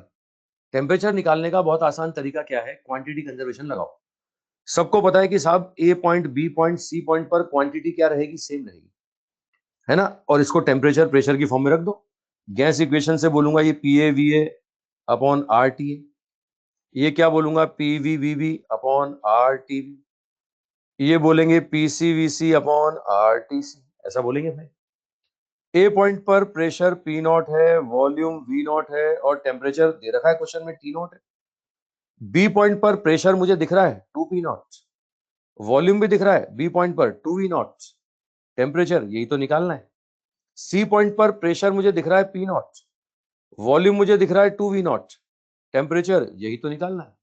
ठीक है, यही तो निकालना है सब। अब यहां अगर हम निकालें तो देखो P naught V naught cancel हो गया, तो टीबी बराबर कितना बनता है, टीबी बराबर बनता है 4T नॉट, और टीसी बराबर बनता है 2T नॉट। आ रहा है सर, ये क्वांटिटी कंजर्वेशन का तरीका बहुत आसान है। बच्चे क्या करते हैं, प्रोसेस पहचानते हैं, बोले P pressure constant V is proportional to T, है ना, टेम्परेचर कांस्टेंट पीवी, मतलब करो देख करके देखते हैं कि कहाँ कांस्टेंट वॉल्यूम कहाँ कांस्टेंट प्रेशर, वो मेथड लगाना ही नहीं अपने को। मेथड लगाना ही नहीं, अपन तो सीधे सीधे पहचान लेंगे साहब। क्वांटिटी कंजर्वेशन लगाओ, एक लाइन में आंसर है ना। क्वांटिटी कंजर्वेशन लगाओगे एक लाइन में, मतलब कोई भी अननोन कोऑर्डिनेट निकालने हैं ना, इसे पीवी कर्व से टेम्परेचर निकालना है। ऐसा भी हो सकता था कि पीटी कर्व से वॉल्यूम निकालना होता, ऐसा भी हो सकता था कि वीटी कर्व से प्रेशर निकालना होता। कोई भी अननोन कोऑर्डिनेट निकालने हैं तो ये आसान तरीका है क्वांटिटी कंजर्वेशन, है ना। बहुत आसान तरीका है क्वांटिटी कंजर्वेशन, समझ रहे हो भाई। अब हीट पे आ जाओ, अब हीट पे आ जाओ साहब। ए बी प्रोसेस में हीट पूछ रहा है। अगर ए बी प्रोसेस में हीट पूछ रहा है तो मैं बोलूंगा ए बी में वर्क डन प्लस ए से बी में चेंज इन इंटरनल एनर्जी, है ना। अब ए बी में वर्क डन बोले तो एरिया निकालना पड़ेगा भाई। पीवी कर्व से वर्क डन तो एरिया, ये एरिया प्लस ये एरिया, है ना। ये एरिया A1, ये एरिया A2, है ना। मैं एरिया निकाल देता हूं तुम्हारे लिए अलग अलग से साइड में। देखो A1 एरिया बोलो, A1 बोलेंगे तो हाफ बेस इंटू हाइट, ये हाफ बेस इंटू हाइट, ये होगा P naught V not. Area 2 बोले तो भैया P नॉट V नॉट। लो साहब, ए बी प्रोसेस का वर्क डन क्या होगा, ए बी प्रोसेस का वर्क डन होगा A1 प्लस A2। और चेंज इन इंटरनल एनर्जी तो सोचने की जरूरत ही नहीं है, तुम्हें पता है कि कोई सा भी थर्मोडायनेमिक प्रोसेस हो, ये होता है म्यू सीवी dt, है ना, म्यू सीवी dt। अब डाटा रख दो, A1 हो गया half P naught V not, A2 हो गया P naught V not, number of mole 1, mono atomic gas CV 3/2R, TB कितना आया 4 T नॉट, TA कितना आया साहब T नॉट। ये सॉल्व करें तो 3/2 P नॉट V नॉट, और ये कितना 339/2 R T नॉट, है ना। अब जिसमें भी आंसर हो प्रेशर वॉल्यूम की फॉर्म में, तो ये सबको पता है कि P नॉट V नॉट बराबर होगा R T नॉट।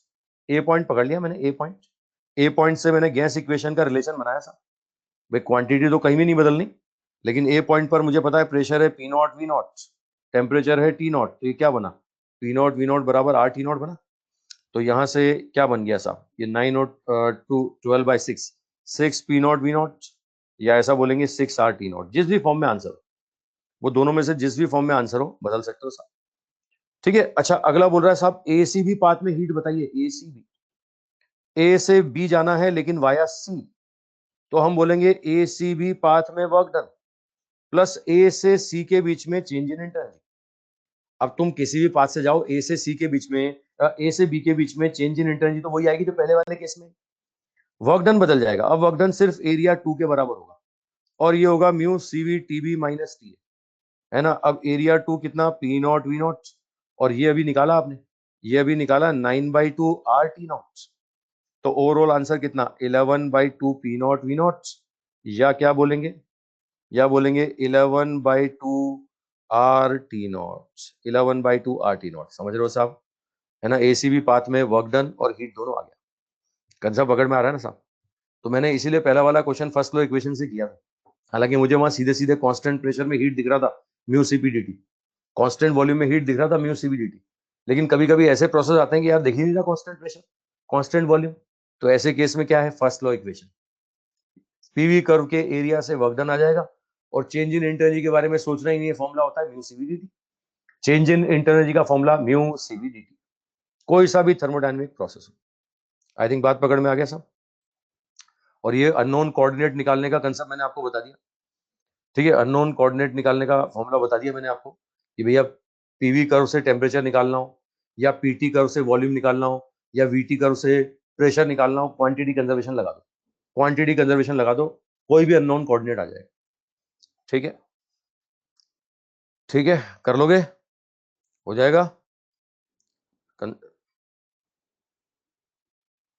क्या बोल रहा है, क्यू बराबर म्यू सीपी dt हमेशा नहीं होता है, कांस्टेंट प्रेशर में होता है बेटा हीट, कांस्टेंट प्रेशर में हीट होता है mu CP dt, constant volume में हीट होता है म्यू सीवी dt, हर प्रोसेस में नहीं होता है सीपी, है ना। टेम्परेचर चेंज के लिए हीट होता है म्यू सी डेल्टी, अब वो सी क्या, कांस्टेंट प्रेशर तो सीपी, कांस्टेंट वॉल्यूम तो सीवी, और इसके अलावा तुम जानते ही नहीं, है ना। इसके अलावा किसी और प्रोसेस का आंसर जानते ही नहीं अपन तो, हालांकि तुम्हें पता है इनफाइनाइट प्रोसेस होते हैं। तो फिर क्या करें, ऐसे करो, है ना, वर्क निकाल लो, चेंज इन एनर्जी निकाल लो, आंसर आ जाएगा,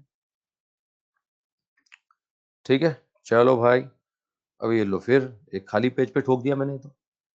अब आ रहा है आइसोथर्मल प्रोसेस, ठीक है। ये आइसोथर्मल प्रोसेस, आइसोथर्मल प्रोसेस, तो भाई ये स्क्रीनशॉट ले लेना, ले लो स्क्रीनशॉट ले लो, है ना। ये इसी पेज पे लिखा हुआ आ रहा है isothermal process, constant temperature process, दिख रहा है ना? लो इसका स्क्रीनशॉट ले लो, लो फटाफट लो स्क्रीनशॉट, जल्दी लो जल्दी लो। रब करूंगा इसको, रब करूंगा मैं, नहीं करूं रब? रब नहीं करूं इसे? चलो रब नहीं कर रहा हूं, रब नहीं कर रहा हूं, तो आ जाओ आइसोथर्मल प्रोसेस पे आ जाओ। अगला आ जाओ आइसोथर्मल प्रोसेस, ठीक है, आइसोथर्मल प्रोसेस, ठीक है। अब आइसोथर्मल प्रोसेस में पहली चीज आपको पता है टेम्परेचर कांस्टेंट रहेगा, पहली चीज टेम्परेचर कांस्टेंट रहेगा। लेकिन अब मेरी कुछ बातें सुनना, ढंग से सुनना, मेरी कुछ बातें, ये स्क्रीन स्क्रीन नहीं पढ़नी, पहले मुझे सुनते जाओ और मुझे मुझे बात बताते जाओ साहब। मुझे बताओ, अगर टेम्परेचर कांस्टेंट है, अगर टेम्परेचर कांस्टेंट है तो भैया इंटरनल एनर्जी कांस्टेंट रहेगा, और तुम्हें पता है कि change in internal energy zero आएगा, change in internal energy zero आएगा, आएगा भाई? अब मुझे बताओ change in internal energy zero आएगा, तो फर्स्ट लॉ इक्वेशन पे अगर मैं जाता हूं तो मैं क्या बोलूंगा? मैं बोलूंगा हीट, हीट का 100% पार्ट किस में जाएगा? हीट का 100% पार्ट वर्क में जाएगा। अरे फर्स्ट लॉ इक्वेशन से बोलोगे ना हीट बराबर वर्क डन, है ना? अब मुझे बताओ, हीट का 100% पार्ट वर्क डन में प्रैक्टिकली पॉसिबल ही नहीं, ये चीज प्रैक्टिकली पॉसिबल ही नहीं। हीट का 100% पार्ट वर्क में जा ही नहीं सकता। मैं आपको बताऊं, वर्क का मतलब होता है यूजफुल एनर्जी, और हीट का मतलब होता है वेस्टेज ऑफ एनर्जी, है ना? जो जो वेस्टेज ऑफ एनर्जी है ना, उसको 100% यूटिलाइज नहीं कर सकते, लेकिन जो यूजफुल एनर्जी है ना, उसको 100% वेस्ट कर सकते। यूजफुल एनर्जी मतलब वर्क, वर्क को मैं चाहूं ना 100% हीट में कन्वर्ट कर सकता हूँ, वर्क का 100% हीट में कन्वर्जन पॉसिबल है, लेकिन हीट का 100% वर्क में कन्वर्जन पॉसिबल नहीं है। इसको सेकंड लॉ ऑफ थर्मोडायनामिक्स से प्रूव करते हैं, हीट इंजन का एग्जांपल लेकर। हीट का 100% पार्ट वर्क में कन्वर्ट ही नहीं हो सकता, ठीक है? यही तो सेकंड लॉ ऑफ थर्मोडायनामिक्स है। तो भैया अब ये जो प्रैक्टिकली ये जो प्रोसेस लिखा हुआ है ना तुम्हारे सामने, ये प्रैक्टिकली पॉसिबल नहीं है।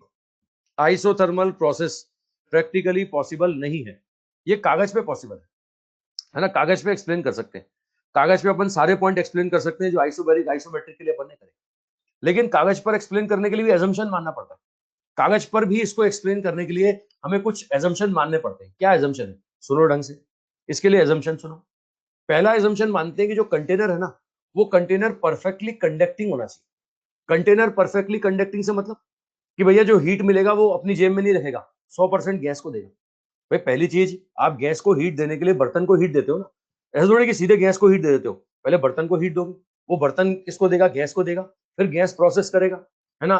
तो ऐसे केस में हम मान के चल रहे हैं बर्तन परफेक्टली कंडक्टर है, बोले अपनी जेब में कुछ नहीं रखता, सारा का सारा आगे आगे ट्रांसफर कर देता है।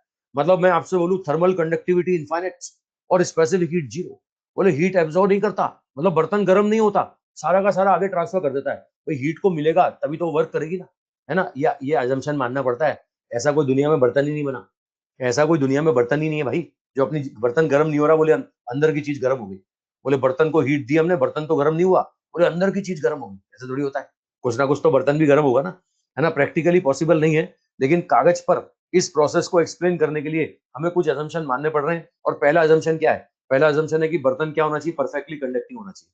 ये पहला अजम्पशन समझ में आ गया? पहला अजम्पशन समझ में आ गया भाई? हाँ कि ना बोलो, जल्दी बोलो। ठीक है, हाँ अब दूसरा एजम्पशन सुनो, दूसरी बात सुनो। अब दूसरी बात सुनो, मुझे बताओ अगर टेम्परेचर कांस्टेंट है, अगर टेम्परेचर कांस्टेंट है तो सबको पता है कि P is inversely proportional to V होगा, Boyle's law. Pressure is inversely proportional to volume. अगर मैं आपसे बोल रहा हूं वॉल्यूम बढ़ रहा है, ठीक है, एक्सपेंशन हो रहा है, एक्सपेंशन हो रहा है ना? समझ रहे हो भाई? अब मैं आपको क्लियर कर दूं, मैं आपको क्लियर कर दूं, एक्सपेंशन हो रहा है तो वर्क डन पॉजिटिव है कि नेगेटिव? बोलो, एक्सपेंशन हो रहा है तो वर्क डन पॉजिटिव या नेगेटिव? पॉजिटिव। तो अब हीट बराबर वर्क ही तो है ना, हीट बराबर वर्क है, इसका मतलब हीट भी पॉजिटिव होगा। हीट पॉजिटिव मतलब सिस्टम हीट एब्जॉर्ब कर रहा है या रिजेक्ट कर रहा है? मुझे बताओ, हीट एब्जॉर्ब कर रहा है कि रिजेक्ट कर रहा है? एब्जॉर्ब कर रहा है ना? चलो मैं एक बात और कर दूं, फिर तुम्हें इसकी गहराई में ले जाऊंगा।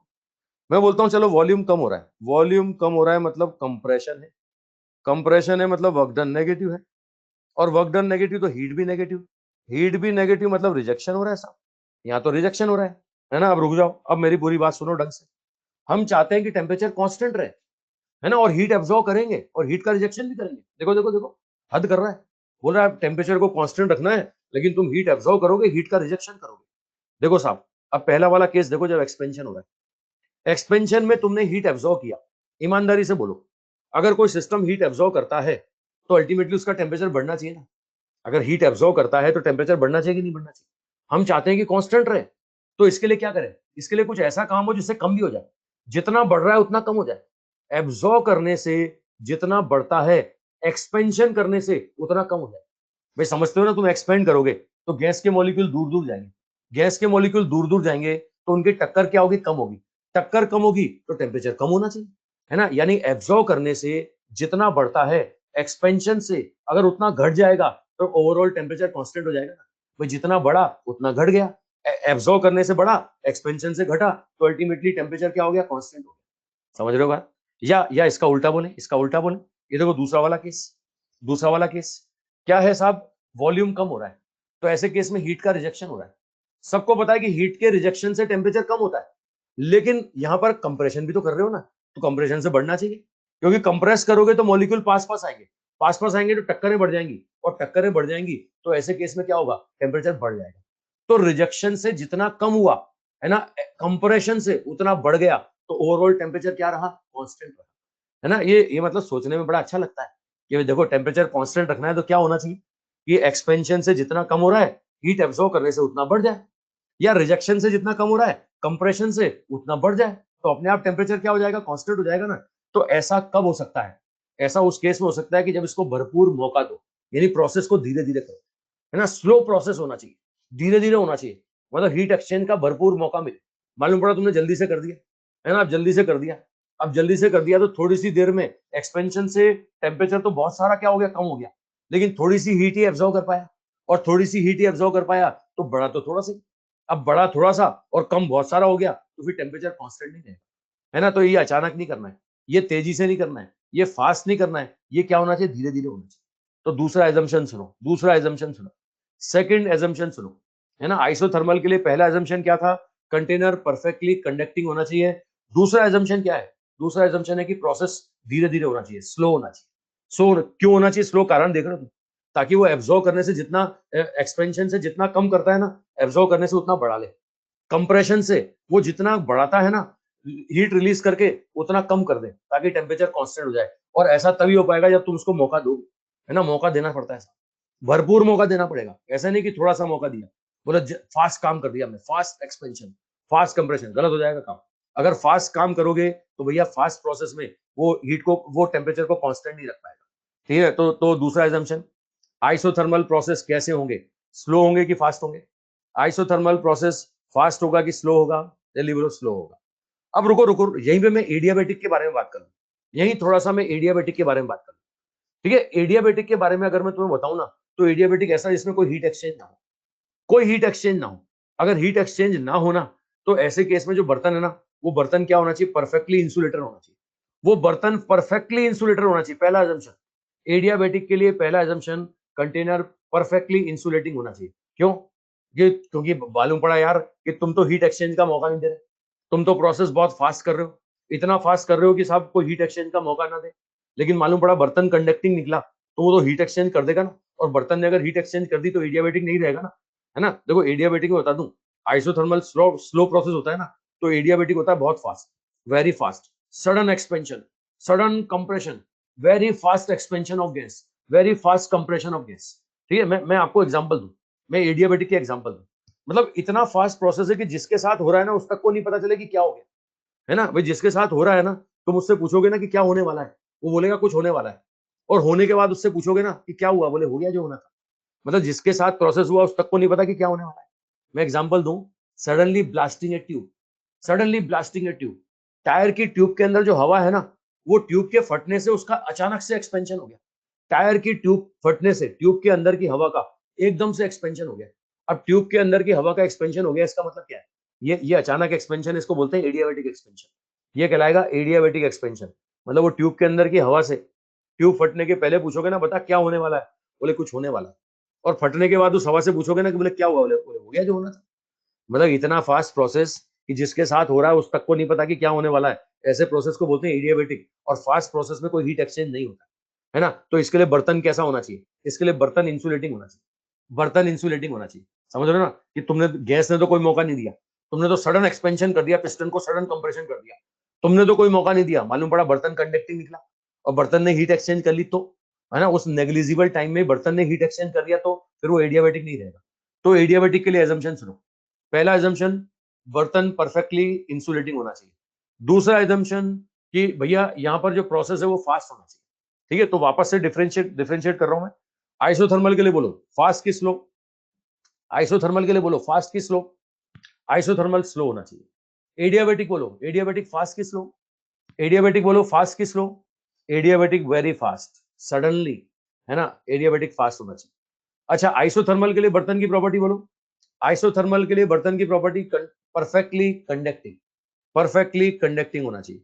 और एडियाबेटिक के लिए बोलो बर्तन की प्रॉपर्टी, एडियाबेटिक के लिए बर्तन की प्रॉपर्टी परफेक्टली इंसुलेटिंग होना चाहिए, नॉन कंडक्टिंग होना चाहिए। समझ में आ गया साहब? अरे डिफरेंस समझ गए? आगे ना? ठीक है, अब वापस आइसोथर्मल पे लौटो, वापस आइसोथर्मल में लौटो। क्या ये आइसोथर्मल प्रोसेस प्रैक्टिकली पॉसिबल है? क्या ये आइसोथर्मल प्रोसेस प्रैक्टिकली पॉसिबल है? नहीं है। क्या कागज पे पॉसिबल है? क्या इसको कागज पे एक्सप्लेन कर सकते हैं? ऑन द पेपर एक्सप्लेन कर सकते हैं? है ना, कर सकते हैं। ये एजम्पशन मान के, ये एजम्पशन लिखे हुए देखो आप, ये एजम्पशन लिख देख लो।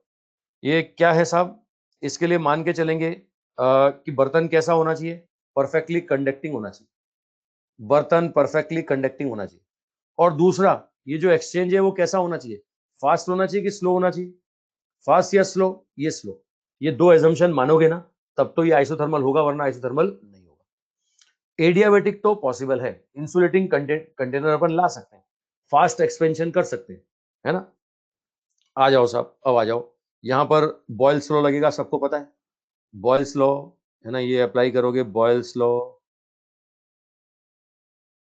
बाकी पॉइंट भी देखो, है ना। ये आइसोथर्मल कर्व अपन बना चुके हैं, याद करो, बॉयल्स लॉ में बनाए थे, कंपैरिजन वाले क्वेश्चन किए थे मैंने, याद है? Horizontal line, vertical line concept. अबे कंपैरिजन, कंपैरिजन याद करो, कंपैरिजन वाले क्वेश्चन, है ना। कौन सा टेम्परेचर ज्यादा, T1 T2 T3? T1 T2 T3 कौन ज्यादा? बोलो बोलो, T3, है ना। अच्छा, ये भी बता चुका हूँ कि दो आइसोथर्मल कर्व एक दूसरे को इंटरसेक्ट नहीं करते, काटते नहीं। अगर दो कर्व एक दूसरे को काट रहे हैं, दोनों आइसोथर्मल नहीं हो सकते, दोनों में से कोई एक आइसोथर्मल हो सकता है। बात की थी हमने, याद करो, है ना। है ना, ये प्रॉपर्टी बता रहे हैं साहब आपको। अच्छा, स्लोप, अब स्लोप की बात करें। इस ग्राफ को देख करके बताओ स्लोप क्या होगा, पॉजिटिव होगा कि नेगेटिव होगा? ये आइसोथर्मल कर्व बनाया मैंने आपके सामने, आइसोथर्मल कर्व। बोलो, इस ग्राफ को देख करके बताओ स्लोप पॉजिटिव की नेगेटिव? इतना तो सबको पहचानना आता है। पॉजिटिव एक्स एक्सिस से एंगल अगर मोर देन 90 है तो ये स्लोप क्या होता है? नेगेटिव। चलो कितना होगा निकालते हैं, कितना होगा निकालते हैं। ये पीवी बराबर कांस्टेंट है, सबको पता है। स्लोप होगा डीपी अपॉन डीवी, इसको डिफरेंशिएट कर दो, डीपी अपॉन डीवी, इसको डिफरेंशिएट करेंगे, है ना, इसको डिफरेंशिएट करेंगे। देखो साहब, मैं और आसान तरीका बताऊं, डीवी बाई डीपी, पीवी, ये डी अपॉन डीवी, ये कांस्टेंट। अब डिफरेंशिएट करोगे तो भैया यहाँ पर पीवी बदल रहा है और वीवी बदल रहा है। जब दोनों बदलते हैं तो क्या करते हैं, एक कांस्टेंट दूसरे का, है ना, फिर दूसरा कांस्टेंट पहले का, और कांस्टेंट टर्म का क्या होता है? जीरो। देखो, वी का वी के रेस्पेक्ट में वन हो गया, ये वी का वी के रेस्पेक्ट में वन हो गया, तो अल्टीमेटली डीपी अपॉन डीवी क्या आ गया? ये आ गया माइनस पी अपॉन वी। आ रहा है? तो डीपी अपॉन डीवी कौन सा प्रोसेस? ये आइसोथर्मल प्रोसेस। आइसोथर्मल प्रोसेस का स्लोप आ गया माइनस पी अपॉन, आइसोथर्मल का slope minus P upon we.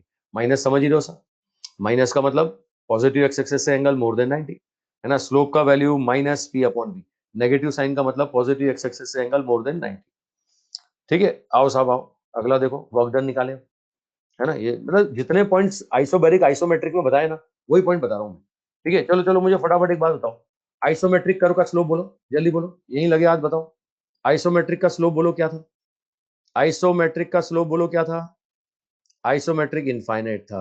Isobaric बोलो बोलो बोलो, आइसोबैरिक, आइसोबैरिक कितना था? आइसोबैरिक जीरो था, है ना। ये वही आइसोथर्मल का आ गया माइनस पी अपॉन। अच्छा, ये कांस्टेंट है, स्लोप की वेरिएबल है, आइसोथर्मल का कांस्टेंट की वेरिएबल, आइसोथर्मल का कांस्टेंट की वेरिएबल, वेरिएबल है भाई। पी और वी हर पॉइंट पे बदलेगा, टेम्परेचर कांस्टेंट है, पी और वी थोड़ी कांस्टेंट है। ये पी और वी हर पॉइंट पे बदलेगा। अगर नॉन लीनियर करो, नॉन लीनियर करके हर पॉइंट पे टेंजेंट ड्रॉ करोगे, अलग अलग आएगा सब, ये वेरिएबल है। चलो अगला पॉइंट, वर्क डन निकालें, वर्क डन। अब वर्क डन तो तुम्हें पता है पीडीवी, वर्क डन का फॉर्मूला है पीडीवी, और तुम्हें पता है कि प्रेशर वेरिएबल है। प्रेशर वेरिएबल तो भैया इंटीग्रेट करना पड़ेगा, देख रहे हो, पी बराबर mu R T upon V, है ना, इंटीग्रेट करना पड़ेगा, इंटीग्रेट करो। टेम्परेचर कांस्टेंट तो म्यू आर टी कांस्टेंट, ये म्यू आर टी तो बाहर आ गया। अब म्यू आर टी बाहर आ गया तो यहां पर देखो आप इंटीग्रेट करोगे किसको, 1/v को, और 1/v का इंटीग्रेशन आपको पता है, 1/v का इंटीग्रेशन कितना होता है, 1/v का इंटीग्रेशन log v होता है। ई बेस, तो ई बेस को एल एन बोलते हैं, ये mu R T L N V, V initial से वी फाइनल। अब इसमें लिमिट पुट करते हैं तो ये म्यू आर टी, ये होगा L N V final minus L N V initial होगा। लॉग की प्रॉपर्टी आपको पता है, लॉग की प्रॉपर्टी आपको पता है, log M minus log N क्या होगा, लॉग एम अपॉन एन, जानते हो ना यार, कई बार बताया मैंने, और मैंने ही कई बार बताया।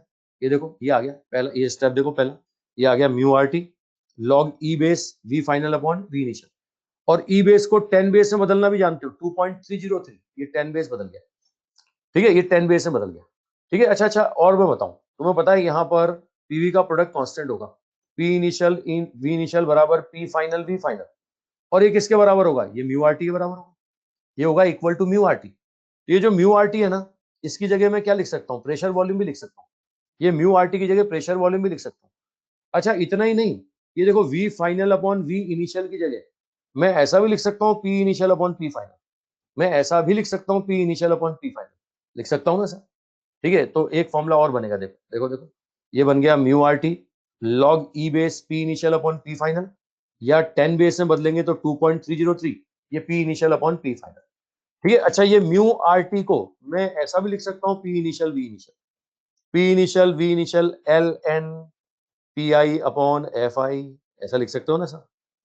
अच्छा मैं तो ऐसा भी लिख सकता हूँ पी फाइनल वी फाइनल, है ना, L N V final upon V initial, समझ रहे हो ना, अलग अलग फॉर्म में फॉर्मूले लिख रहा हूँ मैं, सारे याद करने की जरूरत नहीं है ना, ये जो डाटा देगा वो फॉर्मूला अपन इस्तेमाल कर लेंगे।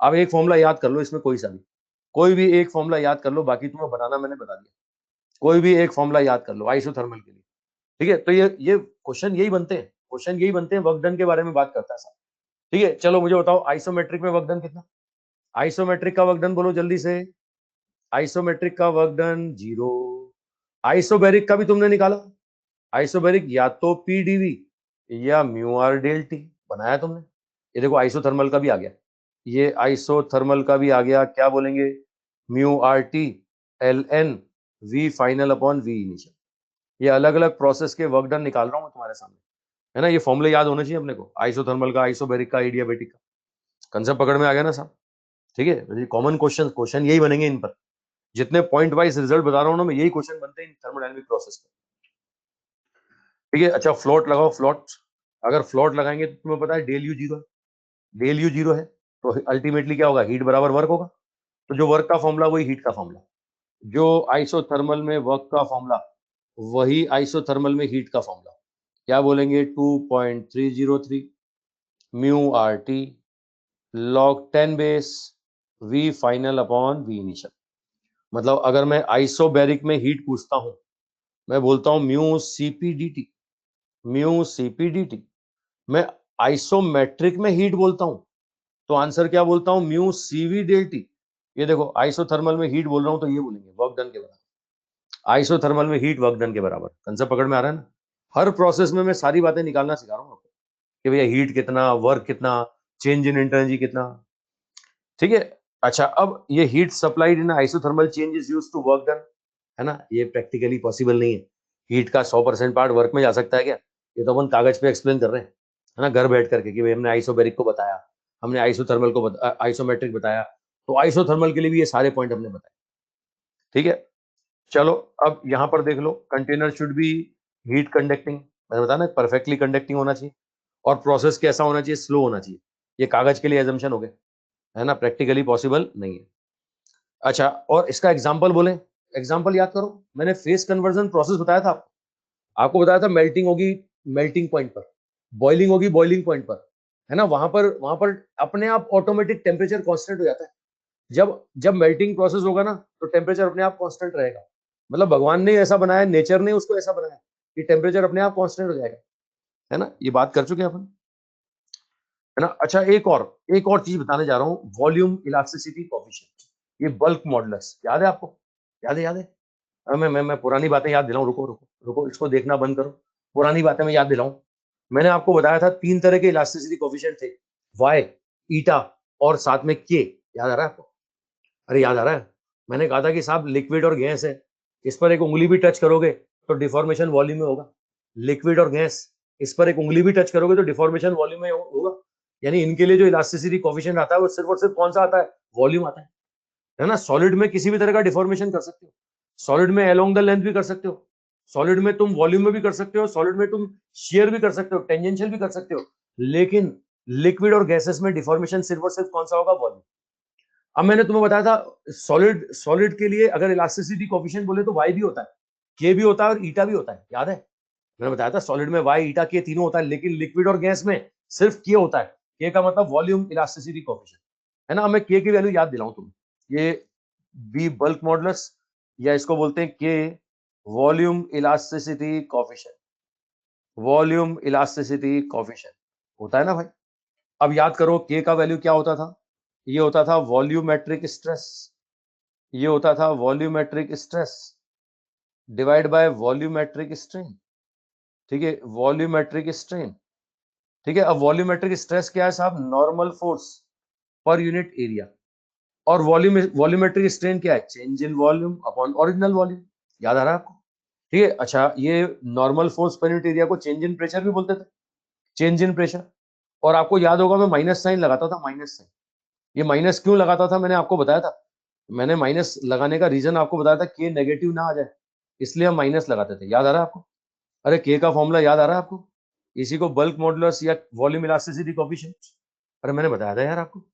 अब आ जाओ गैसेस के लिए, अगर मैं ये लगाऊं के का वैल्यू गैसेस के लिए लगाऊं तो अल्टीमेटली के फॉर गैस ये होगा माइनस वी। क्या बोलेंगे? Del P upon del V in a thermal, मतलब ये क्या है? स्लोप है ना। Del P upon del V का मतलब क्या है? स्लोप है। तो जिस भी प्रोसेस की बात करोगे उस प्रोसेस का स्लोप हो जाएगा। ये होगा slope of PV curve, slope of PV curve. भैया ये मैंने गैसेस के लिए फॉर्मूला बना दिया।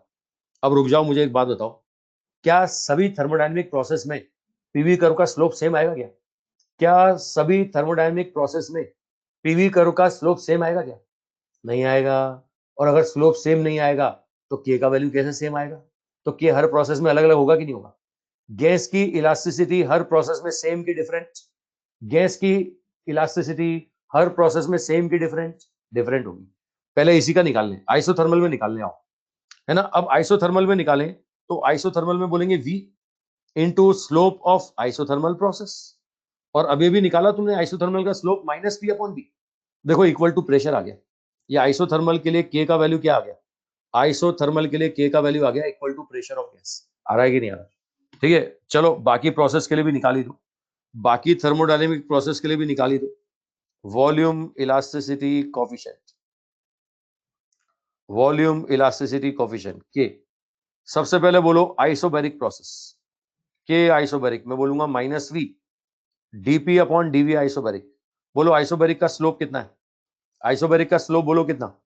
आइसोबैरिक का स्लोप जीरो तो के भी जीरो, के जीरो। अच्छा आइसोमेट्रिक के लिए निकालो, आइसोमेट्रिक हम बोलेंगे minus V DP upon DV isometric, है ना। अब आइसोमेट्रिक तो ये कितना होगा? इनफाइनाइट होगा, ये स्लोप भी इनफाइनाइट आएगा सर, मतलब के का वैल्यू भी इनफाइनाइट आएगा। अच्छा आइसोथर्मल तुमने निकाल ही दिया, आइसोथर्मल ये minus V DP upon DV. ये आइसोथर्मल प्रोसेस के लिए आपने बोला स्लोप का value minus P upon V है, तो भैया equal to pressure of gas आ रहा है। अभी एडियाबेटिक मैंने पढ़ाया नहीं है, लेकिन मैं एडियाबेटिक भी बता ही देता हूँ। एडियाबेटिक में ये minus V DP upon DV adiabatic. मैं आपको बताऊं एडियाबेटिक का जो स्लोप आता है ना वो आता है माइनस गामा पी अपॉन, अभी पढ़ाऊंगा आपको मैं। तो ये आंसर आएगा गामा पी, ये गामा पी। ये मैंने हर थर्मोडायनेमिक प्रोसेस के लिए वॉल्यूम इलास्टिसिटी कोएफिशिएंट निकाल लिया भाई। ठीक है, बताओ ये चार प्रोसेस तो अपने सिलेबस में, इसलिए चार के आंसर मैंने आपको बताया। कितने थर्मोडायनेमिक प्रोसेस हो सकते हैं? गैसेस के लिए कितने थर्मोडायनेमिक प्रोसेस हो सकते हैं? बोलो। गैसेस के लिए इनफाइनाइट प्रोसेस हो सकते हैं, तो के का कितना वैल्यू पॉसिबल है? बोलो के का कितना वैल्यू पॉसिबल है? के का इनफाइनाइट वैल्यू पॉसिबल है। तो स्टेटमेंट सुन लो, अगर मैं सॉलिड और लिक्विड के लिए बोलूं तो कितना वैल्यू? सिंगल वैल्यू, है ना। Solid and liquid has, solid and liquid has single value. ठीक है, single value of specific heat, single value of specific heat, एक वैल्यू। ठीक है, ये single value, single value of K, but gases has infinite values of K। बताओ ये बात मैंने स्पेसिफिक हीट में ही बोली थी कि नहीं बोली थी? अब ये बात मैंने स्पेसिफिक हीट में बोली थी कि नहीं बोली थी? मैंने बोली थी यार, मैंने गैस तो भगवान है यार, है ना, कब किस रूप में तुम्हारे सामने आ जाए।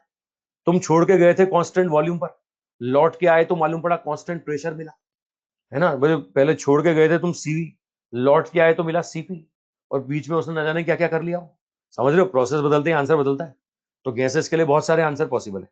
सॉलिड के लिए एक सिंगल वैल्यू, लिक्विड के लिए सिंगल वैल्यू, लेकिन गैसेस के लिए इनफाइनाइट वैल्यू। ठीक है, हम चाहेंगे तो पॉलीट्रोपिक प्रोसेस का आंसर ही बता सकते हो, है ना, के फॉर पॉलीट्रोपिक। अगर मैं पॉलीट्रोपिक प्रोसेस बोलूं तो पॉलीट्रोपिक प्रोसेस के लिए ये मैं बोलता हूं प्रोसेस होता है पी वी की पावर एन बराबर कांस्टेंट। तो आंसर वही एडियाबेटिक वाला आएगा, ये एनपी आएगा, एनपी, है ना। एनपी एडियाबेटिक में क्या था, पीवी की पावर गामा होता है ना। एडियाबेटिक प्रोसेस जो होता है ना, होता है पीवी की पावर गामा। तो एन की जगह गामा चिपका दो, एन की जगह गामा, है ना, ये आ जाएगा साहब एनपी। समझ पा रहे हो ना, है ना। वैसे पॉलीट्रोपिक सिलेबस में नहीं, घबराओ मत, थियोटिकल याद रखना है कि हर प्रोसेस में आंसर अलग अलग होता है। ठीक है, रुको, अब इसमें थोड़ी सी मैं कुछ बातें और बताना चाह रहा हूँ। रुकना, अब रुक जाना, मेरी बात ढंग से सुनना। ये इलास्टिसिटी कोफिशिएंट क्या बताता है? ये अपोज की प्रॉपर्टी को बताता है ना। इलास्टिसिटी कोफिशिएंट ज्यादा होगा तो अपोज ज्यादा करेगा, और इलास्टिसिटी कोफिशिएंट कम होगा तो अपोज कम करेगा। आइसोबैरिक में चलो, आइसोबैरिक में के जीरो है, आइसोबैरिक में के जीरो है, इसका मतलब इस समय गैस अपोज ही नहीं करती। सोच के देखो, आइसोबैरिक प्रोसेस में गैस की इलास्टिसिटी नहीं है, गैस की कोई इलास्टिसिटी नहीं है, बोले कुछ भी कर लो, कुछ अपोज नहीं करेगी। कारण क्या है? कारण है कि भैया प्रेशर कांस्टेंट है ना। अब आप क्या करते हो, आप टेम्परेचर बढ़ाते हो, हीटिंग करते हो तो वॉल्यूम बढ़ जाता है, डिफॉर्मेशन आता है। वॉल्यूम बढ़ रहा है, वॉल्यूम कम हो रहा है, डिफॉर्मेशन आ रहा है, लेकिन वो रिजल्ट किसकी फॉर्म में जा रहा है? टेम्परेचर की फॉर्म में, है ना, प्रेशर की फॉर्म में नहीं जा रहा। प्रेशर कांस्टेंट है भाई यार। जब भाई अंदर से ही जब प्रेशर नहीं है ना, जब कोई बदलाव ही नहीं है अंदर से, तो अपोज कैसे करेगा? बेचारे का प्रेशर कांस्टेंट बना रहता है, प्रेशर में कोई चेंज ही नहीं है, तो डिफॉर्मेशन का अपोज कहां से करेगा? इसलिए बोलते हैं कि इस प्रोसेस में गैस की इलास्टिसिटी खत्म हो गई। आइसोबैरिक प्रोसेस में गैस ने अपोज करना ही बंद कर दिया, गैस की इलास्टिसिटी कितनी हो गई? जीरो हो गई, है ना। अच्छा, आइसोमेट्रिक पे आओ। अब आइसोमेट्रिक प्रोसेस में इनफाइनाइट, इनफाइनाइट का मतलब क्या बोलेंगे? इनफाइनाइट का मतलब नॉट डिफाइंड। इनफाइनाइट का मतलब बहुत सारा नहीं, इनफाइनाइट का मतलब नॉट डिफाइंड। मतलब क्या? मतलब इस समय में गैस की इलास्टिसिटी के बारे में नहीं बता सकता। क्यों नहीं बता सकता? क्योंकि वॉल्यूम कांस्टेंट है, डिफॉर्मेशन ही नहीं हो रहा। मुझे बताओ, वॉल्यूम कांस्टेंट तो कोई डिफॉर्मेशन हुआ क्या? अरे आइसोमेट्रिक प्रोसेस में कोई डिफॉर्मेशन होगा क्या? जब डिफॉर्मेशन ही नहीं होगा तो भैया तुम्हें अपोज कैसे पता लगेगा? भाई किसी को आजमाते हैं तभी पता लगता है ना, किसी को मैदान में लाते हैं, आजमाते हैं, तभी उसके बारे में जानकारी लगती है कि भैया है क्या, कितना अपोज, है ना, कितनी कितनी इलास्टिसिटी। रबड़ को खींचते हैं, दबाते हैं, स्प्रिंग को खींचते हैं, दबाते हैं, तभी तो इलास्टिसिटी की जानकारी मिलती है ना। यहाँ तो डिफॉर्मेशन ही नहीं हुआ। अब जब डिफॉर्मेशन ही नहीं हुआ तो ये अपोज क्यों करेगा बेचारा? और अपोज नहीं करेगा तो उसकी इलास्टिसिटी का पता कैसे लगाओगे? पता ही नहीं लगा पाते, इसलिए हम बोलते हैं नॉट डिफाइंड, इसलिए बोल रहे हैं नॉट डिफाइंड। अच्छा, आइसोथर्मल पकड़ो, आइसोथर्मल। आइसोथर्मल में equal to pressure of gas. भैया जितना दबाओगे उतना अपोज करेगा, कम दबाओगे कम अपोज करेगा, ज्यादा दबाओगे ज्यादा अपोज करेगा। समझ रहे हो, equal to pressure of gas. और सीधी सी बात है यार, आम जनता भी ऐसी होती है ना, बोले ज्यादा दबाओगे ज्यादा अपोज, कम दबाओगे कम अपोज। हालांकि अपने यहाँ जनता अपोज करती ही नहीं, अपने यहाँ जनता कोई अपोज करती ही नहीं, कोई कुछ भी कर ले। समझ रहे हो ना। चलो वापस अपन सब्जेक्ट पे लौटे, दूसरे मुद्दों पे चले जाएंगे अपन। एक क्वेश्चन यहाँ से आया हुआ है, एक क्वेश्चन यहाँ से आया हुआ है कि mono atomic, diatomic, triatomic gas के लिए वॉल्यूम इलास्टिसिटी कोएफिशिएंट बताइए। मुझे बताओ, ये आइसोथर्मल में इक्वल टू प्रेशर आ रहा है, क्या इसमें कहीं गामा वामा आ रहा है क्या? इसमें कहीं गामा नहीं आ रहा। इसका मतलब मोनो एटॉमिक हो, डायटोमिक हो या ट्राई एटॉमिक हो, है ना, अगर प्रेशर कांस्टेंट है तो आइसोथर्मल इलास्टिसिटी कोएफिशिएंट सबका क्या होगा? सेम होगा। सारी गैसें बराबर अपोज करेंगी, ऐसा नहीं कोई ज्यादा अपोज कर दे कोई कम अपोज कर दे, सब बराबर अपोज करेंगे। लेकिन एडियाबेटिक, एडियाबेटिक में देखो, एडियाबेटिक में आपको बता दूं मोनो एटॉमिक सबसे ज्यादा करेगी, फिर डायटोमिक, और सबसे कम कौन करेगी? ट्राई एटॉमिक, अगर प्रेशर कांस्टेंट। समझ में आ रहा है ना साहब? तो ये मैंने के बारे में आपको बताया साहब, अलग अलग प्रोसेस में के मैंने आपको बताया। ठीक है, ये सारे क्वेश्चंस बनते हैं, जो जो क्वेश्चंस बनते हैं मैं सब तुम्हें बताता जा रहा हूँ कि स्लोप क्या होगा, स्पेसिफिक हीट क्या होगी, वर्क डन क्या होगा, चेंज इन इंटरनर्जी क्या होगा, हीट क्या होगा, हीट का कितना पार्ट वर्क में जाएगा, कितना इंटरनर्जी में जाएगा, ये सारी बातें अपन कर रहे हैं। अच्छा चलो, ये आइसोथर्मल में बताओ, हीट का कितना पार्ट वर्क में गया, हीट का कितना पार्ट वर्क में, हीट का 100% वर्क में, 0% इंटरनल। ठीक है, ये पार्ट ऑफ हीट कन्वर्ट अगर मैं बोलूं वर्क डन तो हम बोलेंगे 100%, 100%। अच्छा, डेल यू में 0%।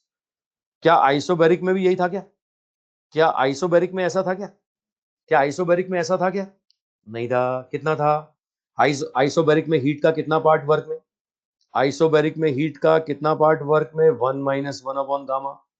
कितना पार्ट चेंज इन एनर्जी में, कितना पार्ट चेंज इन 1/गामा। मैं सारी बातें भी तुम्हें याद दिलाता जा रहा हूँ, याद दिला रहा हूँ। आइसोबैरिक में, अच्छा आइसोमेट्रिक में कितना, आइसोमेट्रिक में हीट का कितना पार्ट वर्क में, 0। चेंज इन एनर्जी में 100%, 100%। याद आ रहा है ना, ये आइसोमेट्रिक। सब तुम्हारे सामने, आइसोथर्मल भी आ गया, आइसोमेट्रिक भी आ गया, आइसोबैरिक भी आ गया। मैं कंपैरिजन करते हुए चल रहा हूँ, रिवाइज कराते हुए चल रहा हूँ तुम्हें बार बार। क्वेश्चन इन्हीं से बनेंगे, इन्हीं से क्वेश्चंस बनते हैं। ये सारे पॉइंट्स अपने को पता होने चाहिए, है ना। इवन केमिस्ट्री का थर्मोडायनामिक्स पढ़ोगे ना, वहां भी क्वेश्चन मिलेंगे इस तरह के। चलो 2-4 क्वेश्चन हाथ साफ करो। एक तुम्हारे सामने वीटी कर दिया मैंने, वीटी कर पीवी तो बहुत दिया हमने, हमें वीटी दे रहा हूँ। एबीसीडी बोला, वर्क डन बताओ। अगर ये पीवी कर्व होता ना तो अभी तक तुम आंसर दे चुके होते। अगर ये पीवी कर्व होता तो तुम एरिया निकाल चुके थे, एरिया। अब पीवी कर्व नहीं है, कोई और कर्व है। तो कंसेप्ट सुन लो, अगर पीवी के अलावा कोई और कर्व देके आंसर पूछे ना, तो भैया फिर प्रोसेस पहचानना, है ना, कौन सा प्रोसेस है। और हर प्रोसेस के वर्क डन का फॉर्मूला तुम्हें पता है। अगर मैं तुमसे बोलता हूँ एबीसीडी में वर्क डन बताओ, एबीसीडी, तो मैं क्या बोलूंगा, मैं बोलूंगा ए बी में वर्क प्लस बी सी में वर्क प्लस सी डी में वर्क, है ना भाई, ऐसे तो बोलोगे ना यार, है ना। तीनों में वर्क डन निकालना पड़ेगा, ए बी में, बी सी में, सी डी में। निकालो वर्क डन निकालो। अब ए बी कौन सा प्रोसेस दिख रहा है, ए बी दिख रहा है ओरिजिन से पास होने वाली स्ट्रेट लाइन। और ए बी प्रोसेस अगर मैं बोलूं तो ए बी प्रोसेस में मुझे दिख रहा है V is proportional to T है। और V is proportional to T मतलब ये तो प्रेशर कांस्टेंट हो गया। अब ये तो आइसोबैरिक हो गया, आइसोबैरिक। और आइसोबैरिक के वर्क डन का फॉर्मूला आपको पता है। आइसोबैरिक के वर्क डन का फॉर्मूला क्या है, या तो हम बोलते हैं पीडीवी या बोलते हैं म्यू आर dt। क्या दिया हुआ है आपको, आपको यहाँ पर प्रेशर तो नहीं दिया हुआ, है ना। ये टेम्परेचर जरूर दिख रहा है मुझे, म्यू आर डेल्टी कर दूंगा, म्यू आर डेल्टी कर दूंगा। नंबर ऑफ मोल्स कितने दिए, 2 mole. Number of mole 2। Temperature change क्या बोलेंगे, टीबी माइनस टीए, है ना। ग्राफ का डाटा देख के बोलो टीबी कितना, ग्राफ का डाटा देख के बोलो टीबी 750, टीए कितना 250।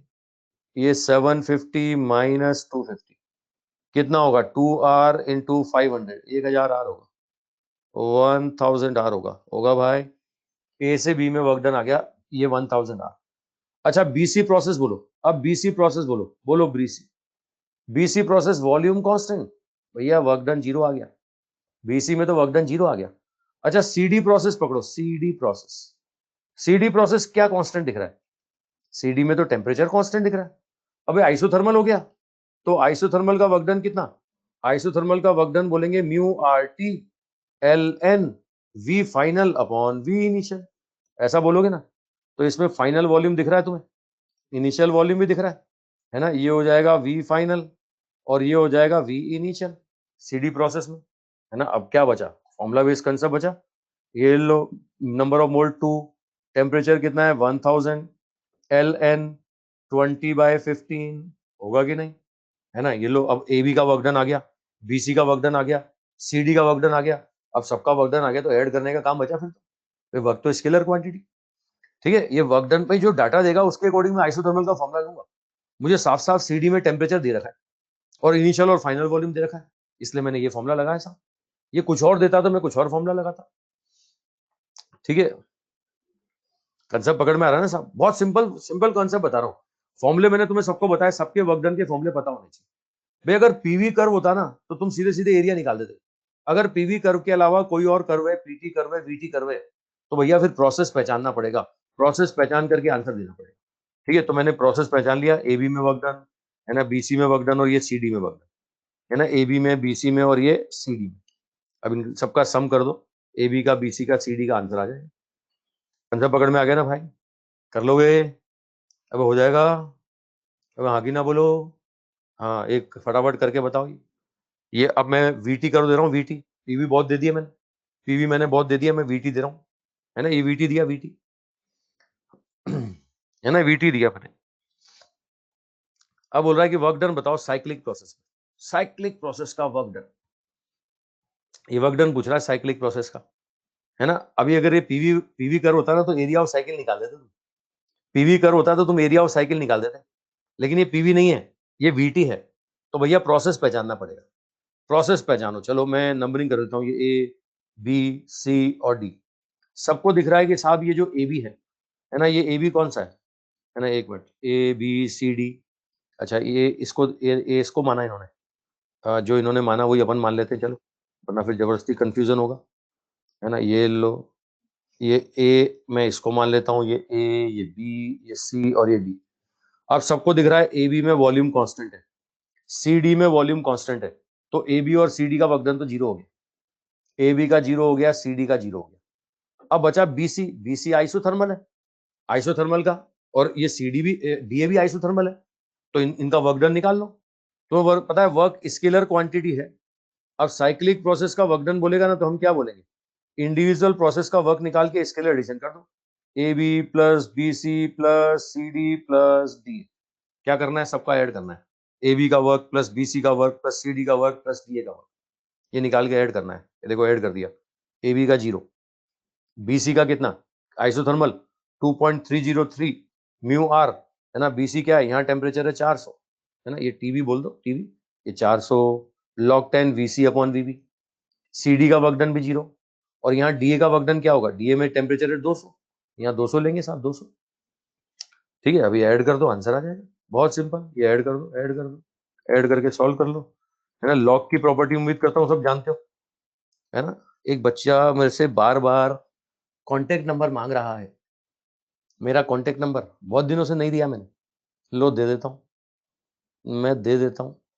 लेकिन आजकल बच्चे मुझसे शिकायत कर रहे हैं कि मैं व्हाट्सएप पे उनके क्वेश्चन देख ही नहीं रहा, है ना, मैं व्हाट्सएप पे आजकल उनके क्वेश्चन देख ही नहीं पा रहा, ठीक है नहीं देख पा रहा यार, मैं नहीं देख पा रहा, जैसे ही मोबाइल उठाता हूँ मेरा सिर दुखने लगता है ना। आंखें भी टेस्ट करा ली मैंने, नंबर भी लग गया मेरी आंखों का, है ना, लेकिन आजकल पिछले 2-3 हफ्ते से मतलब बड़ा बुरा हाल चल रहा है, कुछ ना कुछ गड़बड़, कुछ ना कुछ गड़बड़ चल ही रही है। तो मैं वो चश्मा तो लगा लिया मैंने, यहाँ नहीं लगा के बैठ रहा हूँ, बाकी जवाब नहीं दे पा रहा हूँ मैं आजकल, नहीं तो ई सॉल्यूशन ऐप पे पूछो क्वेश्चन के डाउट, है ना। कभी कभी मतलब 10 मिनट से ज्यादा मैं मोबाइल उठा ही नहीं पाता आजकल, 10 मिनट उठाता हूँ तो ऐसा सिर दर्द करता है, एक तरफ रख देता हूँ, तो अभी नहीं, जवाब नहीं दे पा रहा हूँ, फिर भी फोन कर लेना, फोन जरूर उठा रहा हूँ, फोन कॉल जरूर सुन रहा हूँ मैं, फोन पे अगर कोई डाउट पूछ रहा है तो मैं जरूर बता रहा हूँ, कल संडे है, पूछ सकते हो, है ना। चलो आ जाओ। अच्छा, लॉग की प्रॉपर्टी जानते हो ना, log 10 base 1 base, time fix कर दूं कितने बजे, चलो मैं टाइम फिक्स कर देता हूँ, कल फोन कॉल उठाऊंगा मैं 12 बजे से 2 बजे के बीच में, 12 से 2, कल 12 से 2 डाउट डाउट काउंटर मेरा, फोन पे डाउट काउंटर 12 से 2, ठीक है, ठीक है, चलो मिलते हैं फिर कल। ये बहुत क्वेश्चन करा दिए मैंने, ये आंसर आ गया, है ना। कल लेंगे अपन एडियाबेटिक प्रोसेस, ठीक है। और बोलो, मिलें कल, कल तो है नहीं, परसों मिलते हैं, परसों मिलते हैं, कल नहीं है, कल क्लास नहीं है।